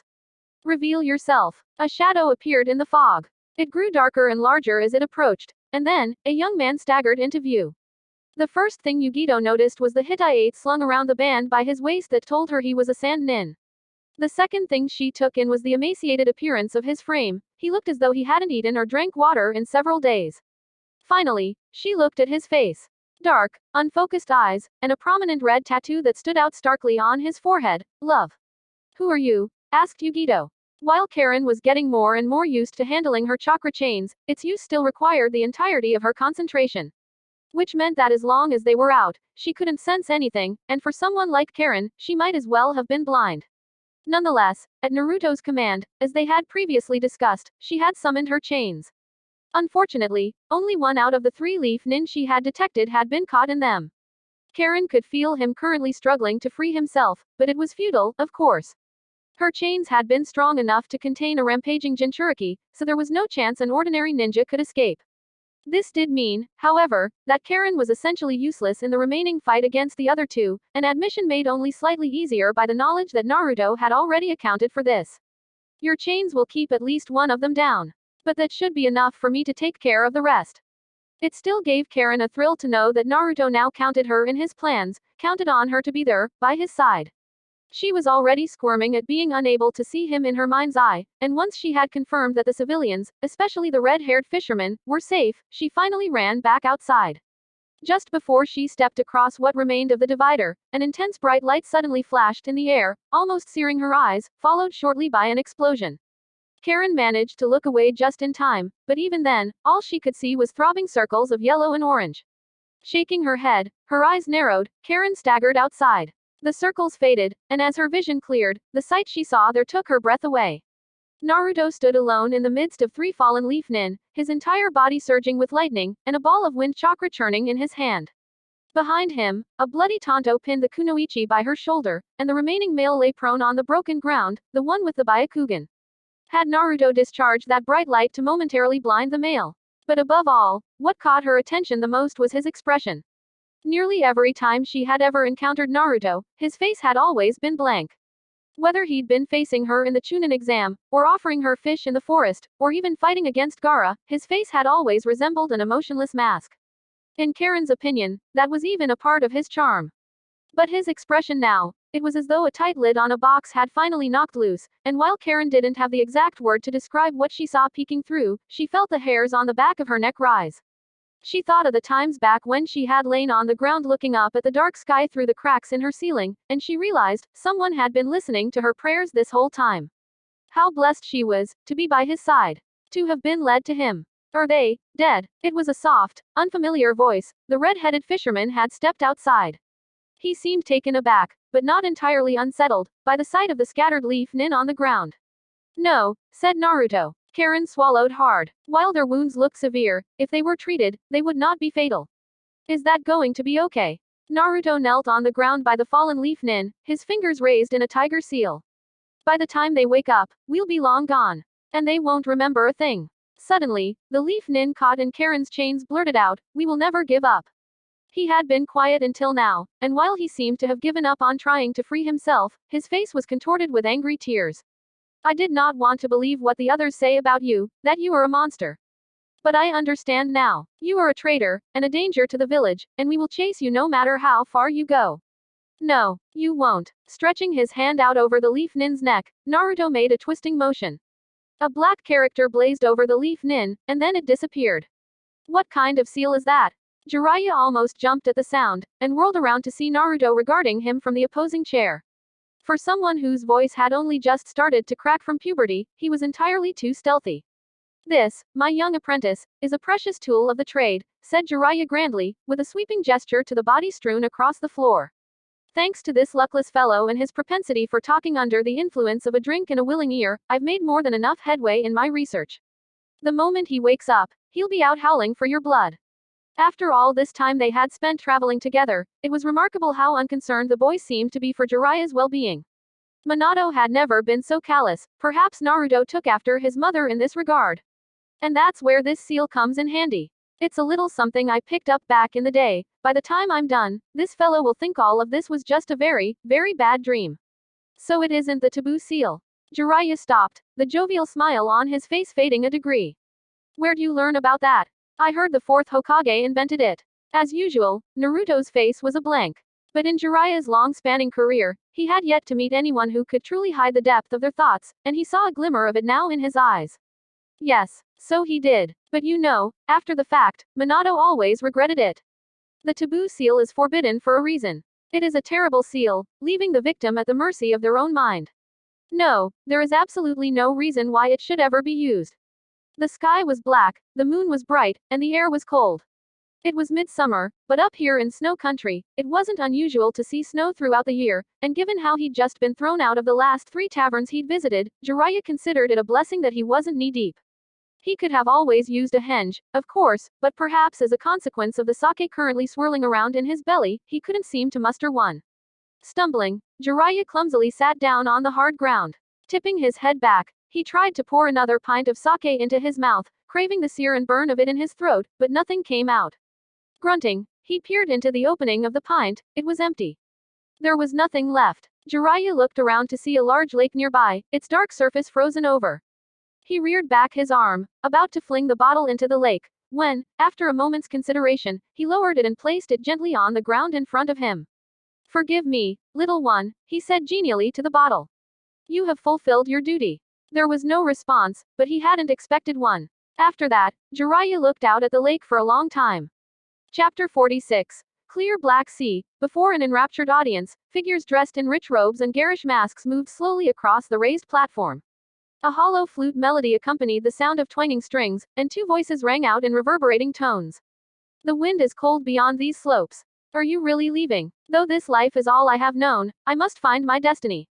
In that evening's performance, as the story of a young man leaving his poor island village to become a great warrior unfolded on the stage, the audience was a particularly receptive one, laughing at every joke, clapping at every success, and weeping over every death. One notably expressive individual sat in a gilded chair in his own private box, surrounded by a cohort of attendants and armed guards as he dabbed at his eyes with his handkerchief. An elderly man with graying hair and dark circles under his eyes, his features would not have stood out if not for the large headpiece denoting his rank. He was a daimyo, and not just any daimyo, he was the fire daimyo, ruler of one of the 5 great shinobi countries. Halt, stranger. I have not seen one of your likeness around here before. Name your purpose. I have but one purpose, to learn the way of the warrior. That, you shall find here. Going to the theater was one of the daimyo's favorite ways of winding down after a hard day's work. But it had been a particularly trying week, and even as the daimyo found himself engaged in the story on the stage, a part of his mind continued to ponder over the current state of affairs. The Leaf Village had been attacked, resulting in a number of casualties including none other than the Hokage. In the following emergency, the replacement the daimyo had chosen, by recommendation from his advisors, had proven to be a surly brute of a man. Responding to the daimyo's goodwill with curt statements that could at best be described as graceless, and at worst insubordinate, the daimyo was beginning to wonder whether his decision to nominate the next Hokage had been brash. Have you no master, boy? You shall die within the fortnight to your enemy. I have no master anymore, this is true. But neither have I an enemy. You fool. Your enemies circle you as we speak. Not to mention that, the last the daimyo had heard, the Wind daimyo had gone into hiding out of fear of being assassinated by his own subjects. The only remotely good news was that the hidden cloud had been razed to the ground, leaving Lightning Country virtually defenseless. The leader of Lightning Country had been getting far too cocky lately, Personally speaking, the fire daimyo was glad to see his rival getting taken down a peg. All in all, it was a real mess, the likes of which the daimyo hadn't seen since the last Shinobi World War. Is it true? You can take me across this endless sea. There is a price, of course. There is always a price. Name it, sir, and I shall pay it. Amidst the tumultuous passage of time, it had been some years since the daimyo had reflected on the last war. Following on the heels of the First World War, the Second War had erupted in the beginning of the daimyo's reign, when he was still fresh-faced and eager to prove himself as his predecessor's equal. Many had died in that war, and other daimyo had been toppled quicker than they could be officially coronated. Even the Whirlpool village had been overrun and their daimyo overthrown, which, given their reputation for fuinjutsu, had been greatly shocking at the time. Though, with all things considered, that had probably been for the best. An opinion, of course, the fire daimyo had always taken care to conceal beneath a sympathetic, stoic demeanor. Still, no matter the current conflict, the daimyo wasn't too concerned. He was no longer the overeager greenhorn of his early reign. He had survived countless crises over the years, and he would survive this, too. Once the dust had settled, everything would be returned to its rightful place, and the world would continue onwards. As it always had. Take this weapon, for it is all I can give you. Farewell. Have you no other last words for me? Everything you require, you already possess. You need only realize it. Now hurry. The sun is setting, and the night is nigh.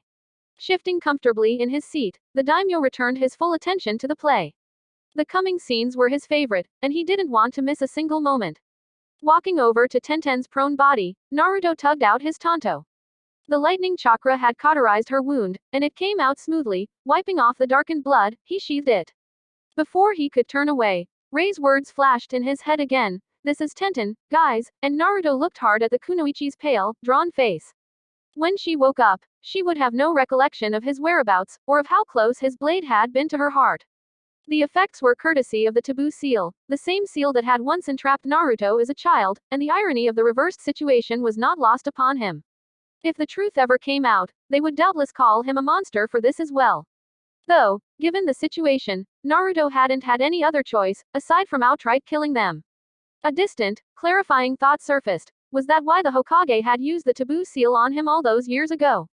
I thought for sure you were Leaf Nin, said the red-haired man, his eyes roving from body to body. But it seems I was wrong. Both his tone and expression seemed neutral in the true sense of the word, rather than the carefully schooled facade that Naruto was used to seeing, and out in the daylight, the man's features were more apparent than they had been in the shadows of the pub. With freckles scattered across his face, he was younger than Naruto had first thought, and his frame was stockier than it had appeared before. We're looking for the way to the hidden whirlpool, said Naruto. You know how to get there, don't you? The man's gaze drifted to Naruto's face, and after a moment's search, he nodded. I do. Well, that wasn't so hard, said Karen, her eyebrows shooting up. Sitting down hard by the splintered remains of the stairwell, the man reached into his pocket, and produced a carton of cigarettes. You're not the first travelers to have searched for the hidden whirlpool, far from it.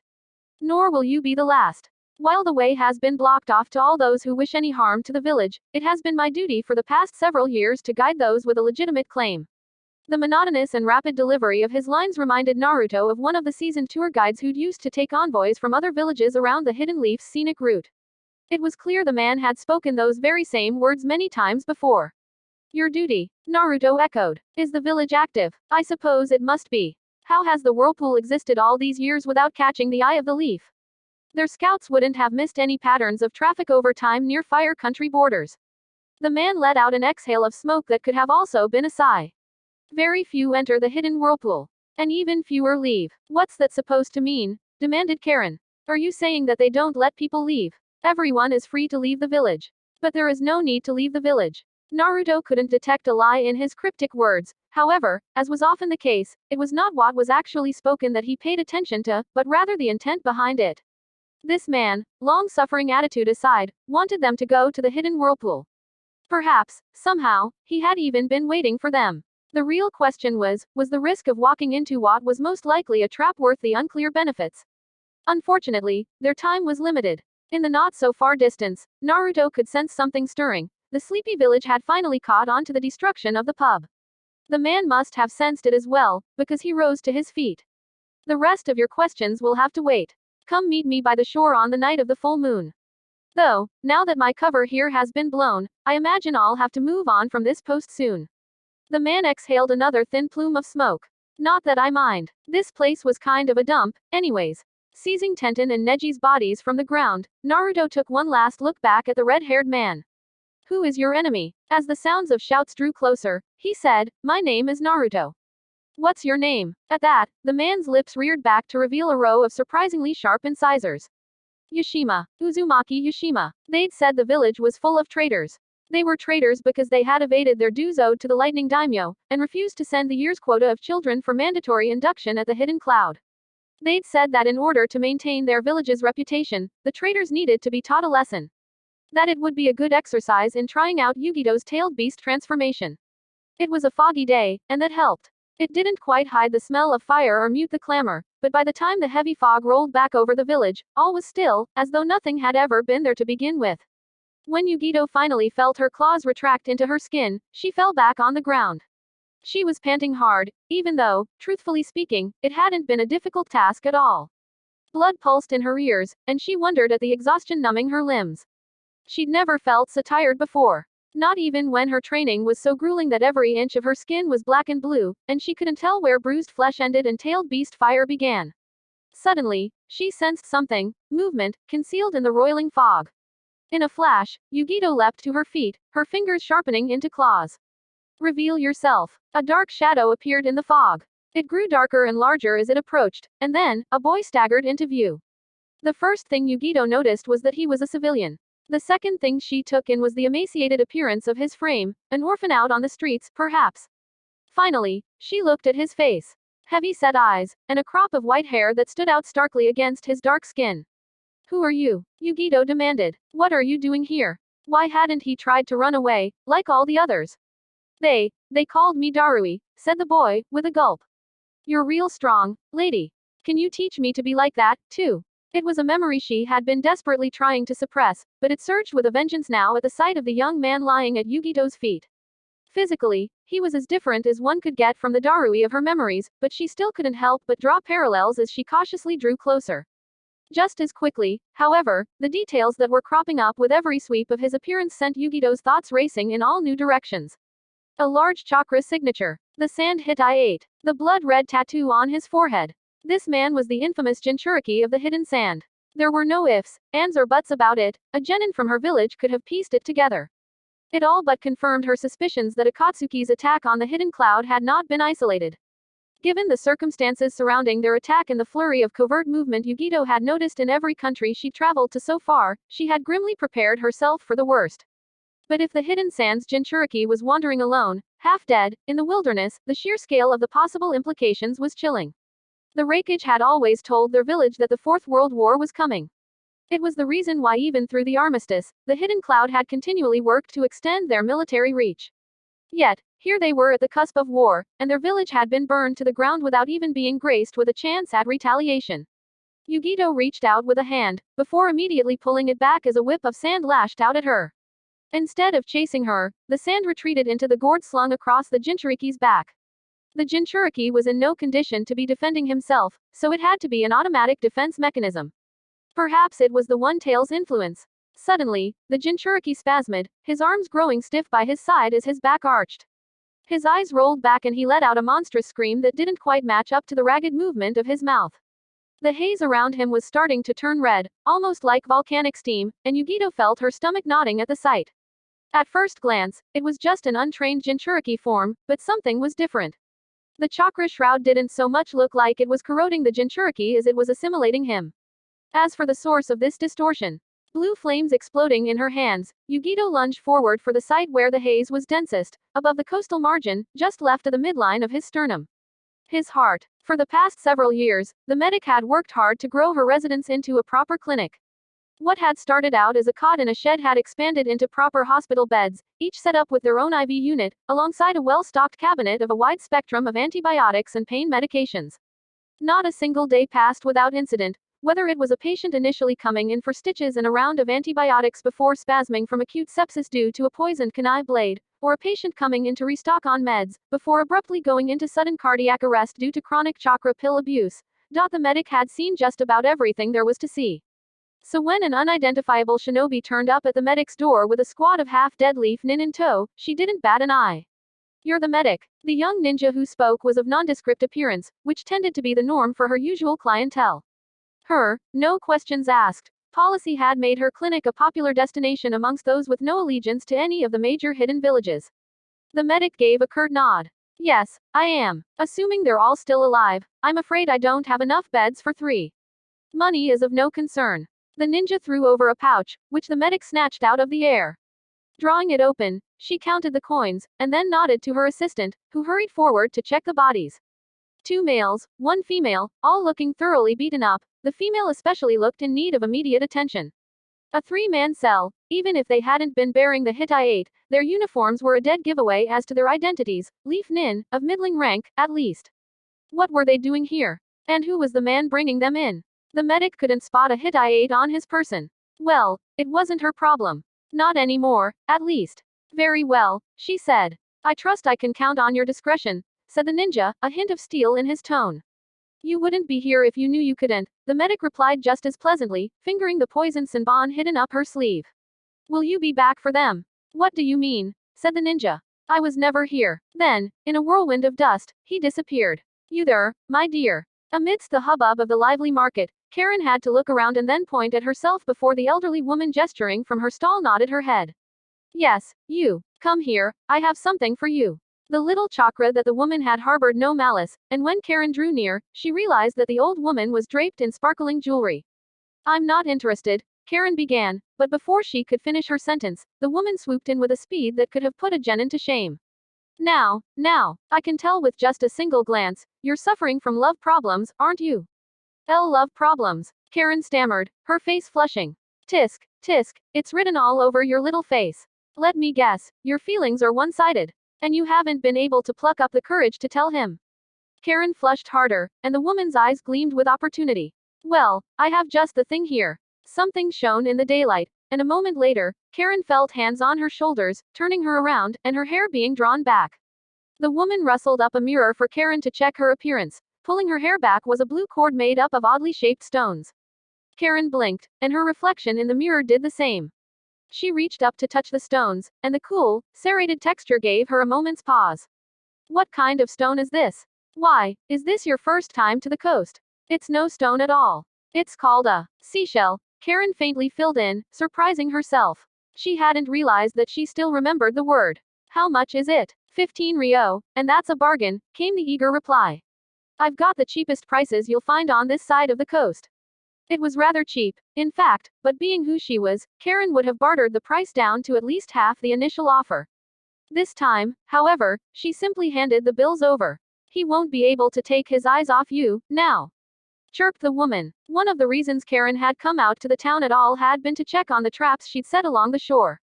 A quick check revealed 3 fish swimming restlessly in endless circles, which she filleted on the spot before stacking them in her basket, and then, with another long look at her reflection, she began to trek back to their hideout. Currently, they were camped out at an abandoned hut along the fringes of a neighboring forest. As always, Karen checked the vicinity using her mind's eye, a habit and vigilance that she was quickly improving with every passing day. I'm back, she called out. A moment passed, and then, did you see anything today? A red-headed young man stepped out from the shadow of the forest. He appeared to be Naruto upon first glance, but Karen knew that it was his clone. The real Naruto had been gone for extensive swaths of time over the past week. Presumably, he was gathering intel on the movements of the Akatsuki, the Leaf Village, and whoever else was trying to track them down and kill them. Which could, at this point, be pretty much anyone. No, I couldn't detect anyone suspicious. The same people who were there yesterday were there today. The clone looked up at the darkening sky. And tonight is the full moon, maybe that man was lying to us about being an Uzumaki. He didn't look much like you.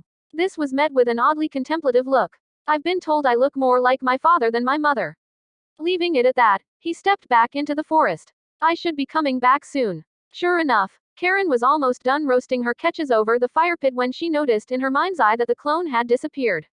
Shortly afterwards, an identical chakra signature rapidly approached their hideout. Brightening, just as she rose to her feet, Naruto's figure swooped in from the open window.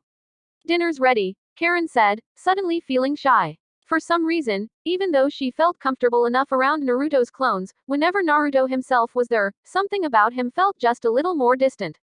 Did you learn anything today? When Naruto didn't respond straight away, Karen recognized the unfocused look in his eyes. He was processing the memories of all the clones he'd just called back.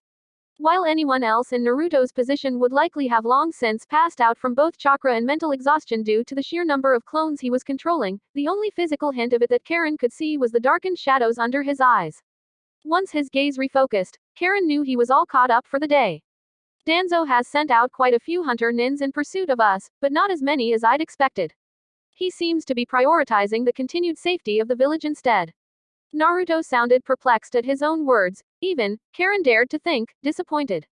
Anyways, I doubt Yashima would have gone too far from the coast, which can only mean that, as we thought, he has a way of hiding from your mind's eye. Karen frowned. Somehow, the thought that her ability may not be totally unique to her stung a little. I guess there's even more to the hidden whirlpool than we thought. The roasted fish was scorching hot to the touch, and as Karen blew on her portion to cool it down, it reminded her, somewhat, of her home back in grass country. She glanced over at Naruto, who remained seated on the floor, staring into the flickering flames of the fire pit. We'll get there, said Karen. No matter what, even if, privately, she was starting to have second thoughts about going there. Naruto looked up at her.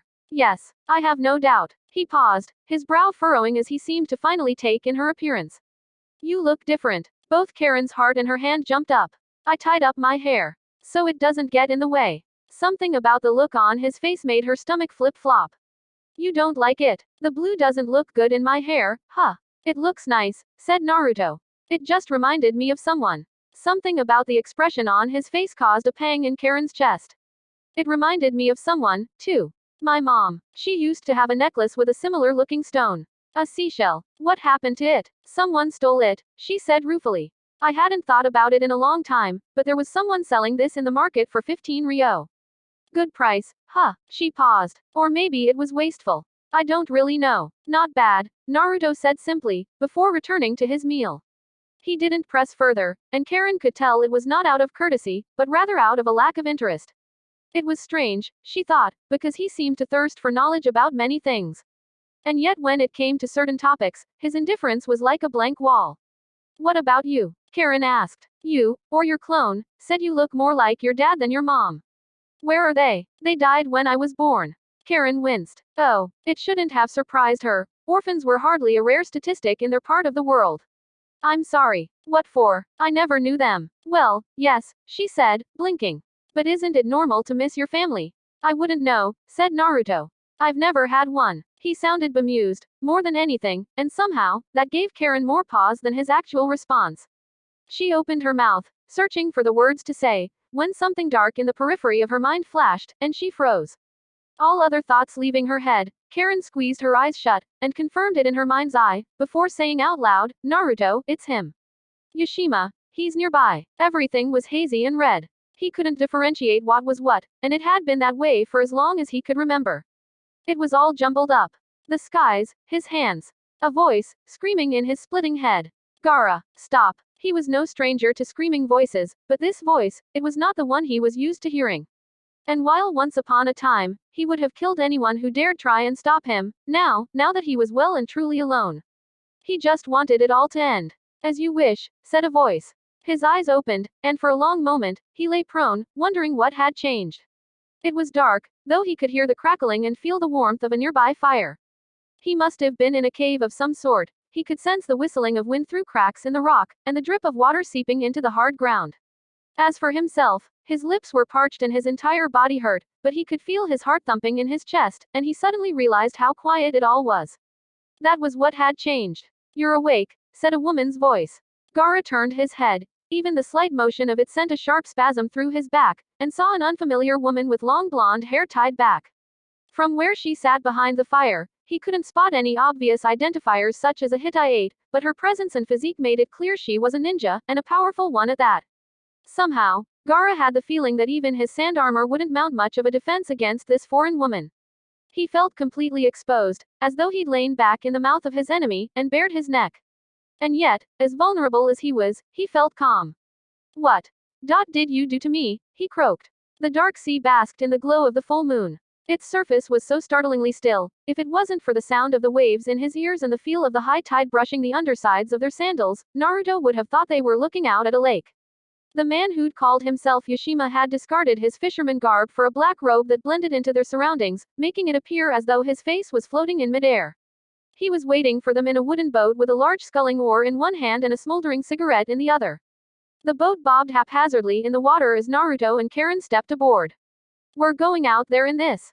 Karen voiced skeptically. Yashima shrugged. "It's the only boat I've still got left in one piece." Leaving it to them to infer his meaning, he pushed off, and the boat began to glide through the water. As the creaking of the boat filled Naruto's ears and the shore at their backs grew smaller, for a moment, he looked up at the night sky. The full moon was so large, and so bright, it almost looked like the sun. "In my village, the moon has always been considered an object of worship," said Yashima, with another exhale of smoke. "She controls the tides, which in turn create the whirlpools that have always protected our nation." As though in response, the lapping of waves against the side of the boat grew stronger, and the boat began to lurch. "Is this going to get much worse?" Karen asked, nervously. "I'm afraid this is just the beginning," said Yashima, looking amused. "You said that your name is Uzumaki," said Naruto. "Are there others with that name in your village?" "Oh, yes. The Uzumaki clan was one of the founding clans at the time of the village's establishment." "How has your village kept its continued survival a secret for this long?" We tried very hard," Yashima replied. "He's lying, Naruto," said Karen, leveling a dirty look at the man. Yashima let out a laugh, a startling sound that broke in the air like waves on a rocky shore. "I am many things, but I am no liar. I assure you that. Now, we are approaching whirlpool territory. From now on, whatever you do, try not to leave the boat." The roar of the water was growing increasingly louder. Naruto looked back out at the sea to see that it was churning. The boat rocked wildly, to the point that Naruto had to channel chakra to his feet to stop himself from losing his balance, and cold seawater sprayed his face. A drifting cluster of clouds must have passed by, because suddenly, the moon disappeared. The sky darkened, and the sea turned black. Whatever was still below his feet began to spin in circles, and seawater sloshed around his legs. "Naruto!" shouted Karen's voice. "Karen," he replied, "use your chains." But there was no reply. Or, if there was, he couldn't hear it over the sound of the roar of the water that circled around them. Had Yashima been lying about guiding them? No, he may not have been entirely forthcoming, but he had been telling the truth about that. Gritting his teeth against the salt of the seawater, Naruto reached out with a hand to position himself. And suddenly, the clouds passed.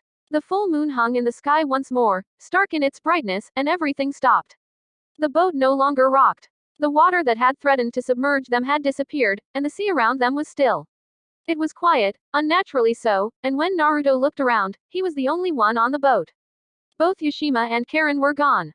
But somehow, even though he couldn't see or hear anything, even though he wasn't using his lightning chakra, he could sense it, a presence.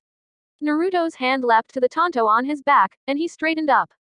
"Who's there?" he called out. While there was no response, he knew he wasn't alone. There could only be one explanation for this. It was a genjutsu of some sort, which meant somebody had to be behind it. He brought his hands together in a seal to disrupt his chakra and dissipate the illusion, but nothing changed. Something sounded in his ears, like the distant sound of waves and the rustling of leaves. Stepping towards the rim of the boat, Naruto looked down at the water's surface. His reflection glared back up at him, the whisker marks on his face glowing in the moonlight. He reached out with a hand to break the reflection, when, suddenly, another face appeared next to his. A girl's face. "Mayu," said Naruto. She didn't respond. But she didn't run away, either, and when he looked up, she was still there, standing next to him. Appearance-wise, Mayu looked the same as she always did when she appeared to him, pale-faced, with long brown hair pinned back with a blue clip, and in standard leaf chunin attire. She looked the same as she had on the day she died, and Naruto suddenly realized that he was older than her now. Wordlessly, Mayu reached out to his face. Her fingers were warm when they had no right to be, and then suddenly, an even warmer pair of lips pressed against his. Naruto's eyes widened, and his mind went blank, but before he could react, the sensation was already falling away, and then Mayu was stepping over the boat's edge. Walking across the still water, she turned around and held her hand out to Naruto in a clear invitation. Naruto considered the phantom staring at him, his lips burning. If Mayu had survived that day, how would she look now? Would she have been hunting Naruto down at the orders of the new Hokage with the rest of them? Or would she have quit active duty by now, and begun working with orphans, as she'd once wanted? He would never know. "I can't go with you," said Naruto. Frowning, Mayu gestured more insistently, to which he stood his ground. A dark look passed over her face, and then, in an instant, Mayu's features contorting in a way that he'd never seen before, she lunged towards him. Her slender fingers, now impossibly cold, wrapped around Naruto's neck, choking him with an alien strength he knew that she didn't possess, as she tried to drag him off the boat and into the ocean. For a moment, Naruto didn't retaliate. Instead, through the pain of his windpipe being crushed, he thought of the girl who had haunted his memories for the past 3 years, and he thought about everything he had decided to do. That hole inside of you, nothing in this world will ever fill it. At the memory of the masked man's words, Naruto's mouth drew back in a rough grin. He croaked out, "Isn't this enough?" There was no response from the phantom, who continued to strangle him with single-minded determination. The black of the ocean was beginning to bleed into his vision, and staggering, Naruto reached out. It was over in an instant. Mayu's eyes looked into his, then down at the tanto jutting out of her chest. He'd plunged it in so deep, he could only see the tip of the hilt. Her hands fell lifelessly from his neck, and as Naruto gasped for air, her lips mouthed a single word, before she fell back into the water with a crash. At the sight of her shadow plummeting into the depths of the ocean, somehow, Naruto felt simultaneously lighter and colder. Who is your enemy? The floor of the boat rocked, and Naruto lurched again, when an iron grip steadied him by the arm. He turned to see Yushima, who regarded him with surprised scrutiny, before pulling away to take another drag of his cigarette. Karen lay next to him, seemingly unconscious. With a sharp exhale, Naruto checked for her pulse, before sitting heavily back down. After a moment, he checked his own neck, but there was no sign that he'd ever been strangled. He reached for his back next. His tanto was gone. Naruto's hand dropped to his side. What was that? Proof of the blood running through your veins. Proof of the conviction needed to enter the hidden whirlpool. Yushima pointed eagerly. Look, we're almost home. What had first appeared to be an extension of the night sky turned into an array of glimmering lights in the distance. And then dark silhouettes appeared on the horizon, growing bigger and bigger, until finally, they became a harbor. Buildings, lights, other boats, bobbing in the water. And smaller figures that dotted the docks, people. The people of the hidden whirlpool. A distance away, back on the coastline that marked the end of Fire Country territory, a solitary figure in a black cloak with red clouds stood on the sandy shore. He looked out at the clear, black sea, lit up in the glow of the full moon, thinking about the past. Kakashi, you promised me. Protect Rin, whatever it takes. Back then, he had been a different person. He had thought such things, and felt such things, because he had known absolutely nothing about anything. Because he had still held expectations from this nonsensical world. The Sharingan's full power is unleashed when left and right are brought together. Removing the orange mask that both concealed and defined his identity, he fixed both of his red eyes on the distant horizon. Isn't that right? A hiss and a distorted flickering in his consciousness alerted him. There's been a sighting of the remaining Jinchuriki, a voice spoke in his head. We believe they may be somewhere in River Country. At that, he roused himself. With one last look at the sea, he turned to leave. Every piece was playing out their role as he'd predicted. And he would make sure that they continued to do so, until the world was finally as it should be, for that was the role he had been assigned. But for now, he would keep watching. He was always watching.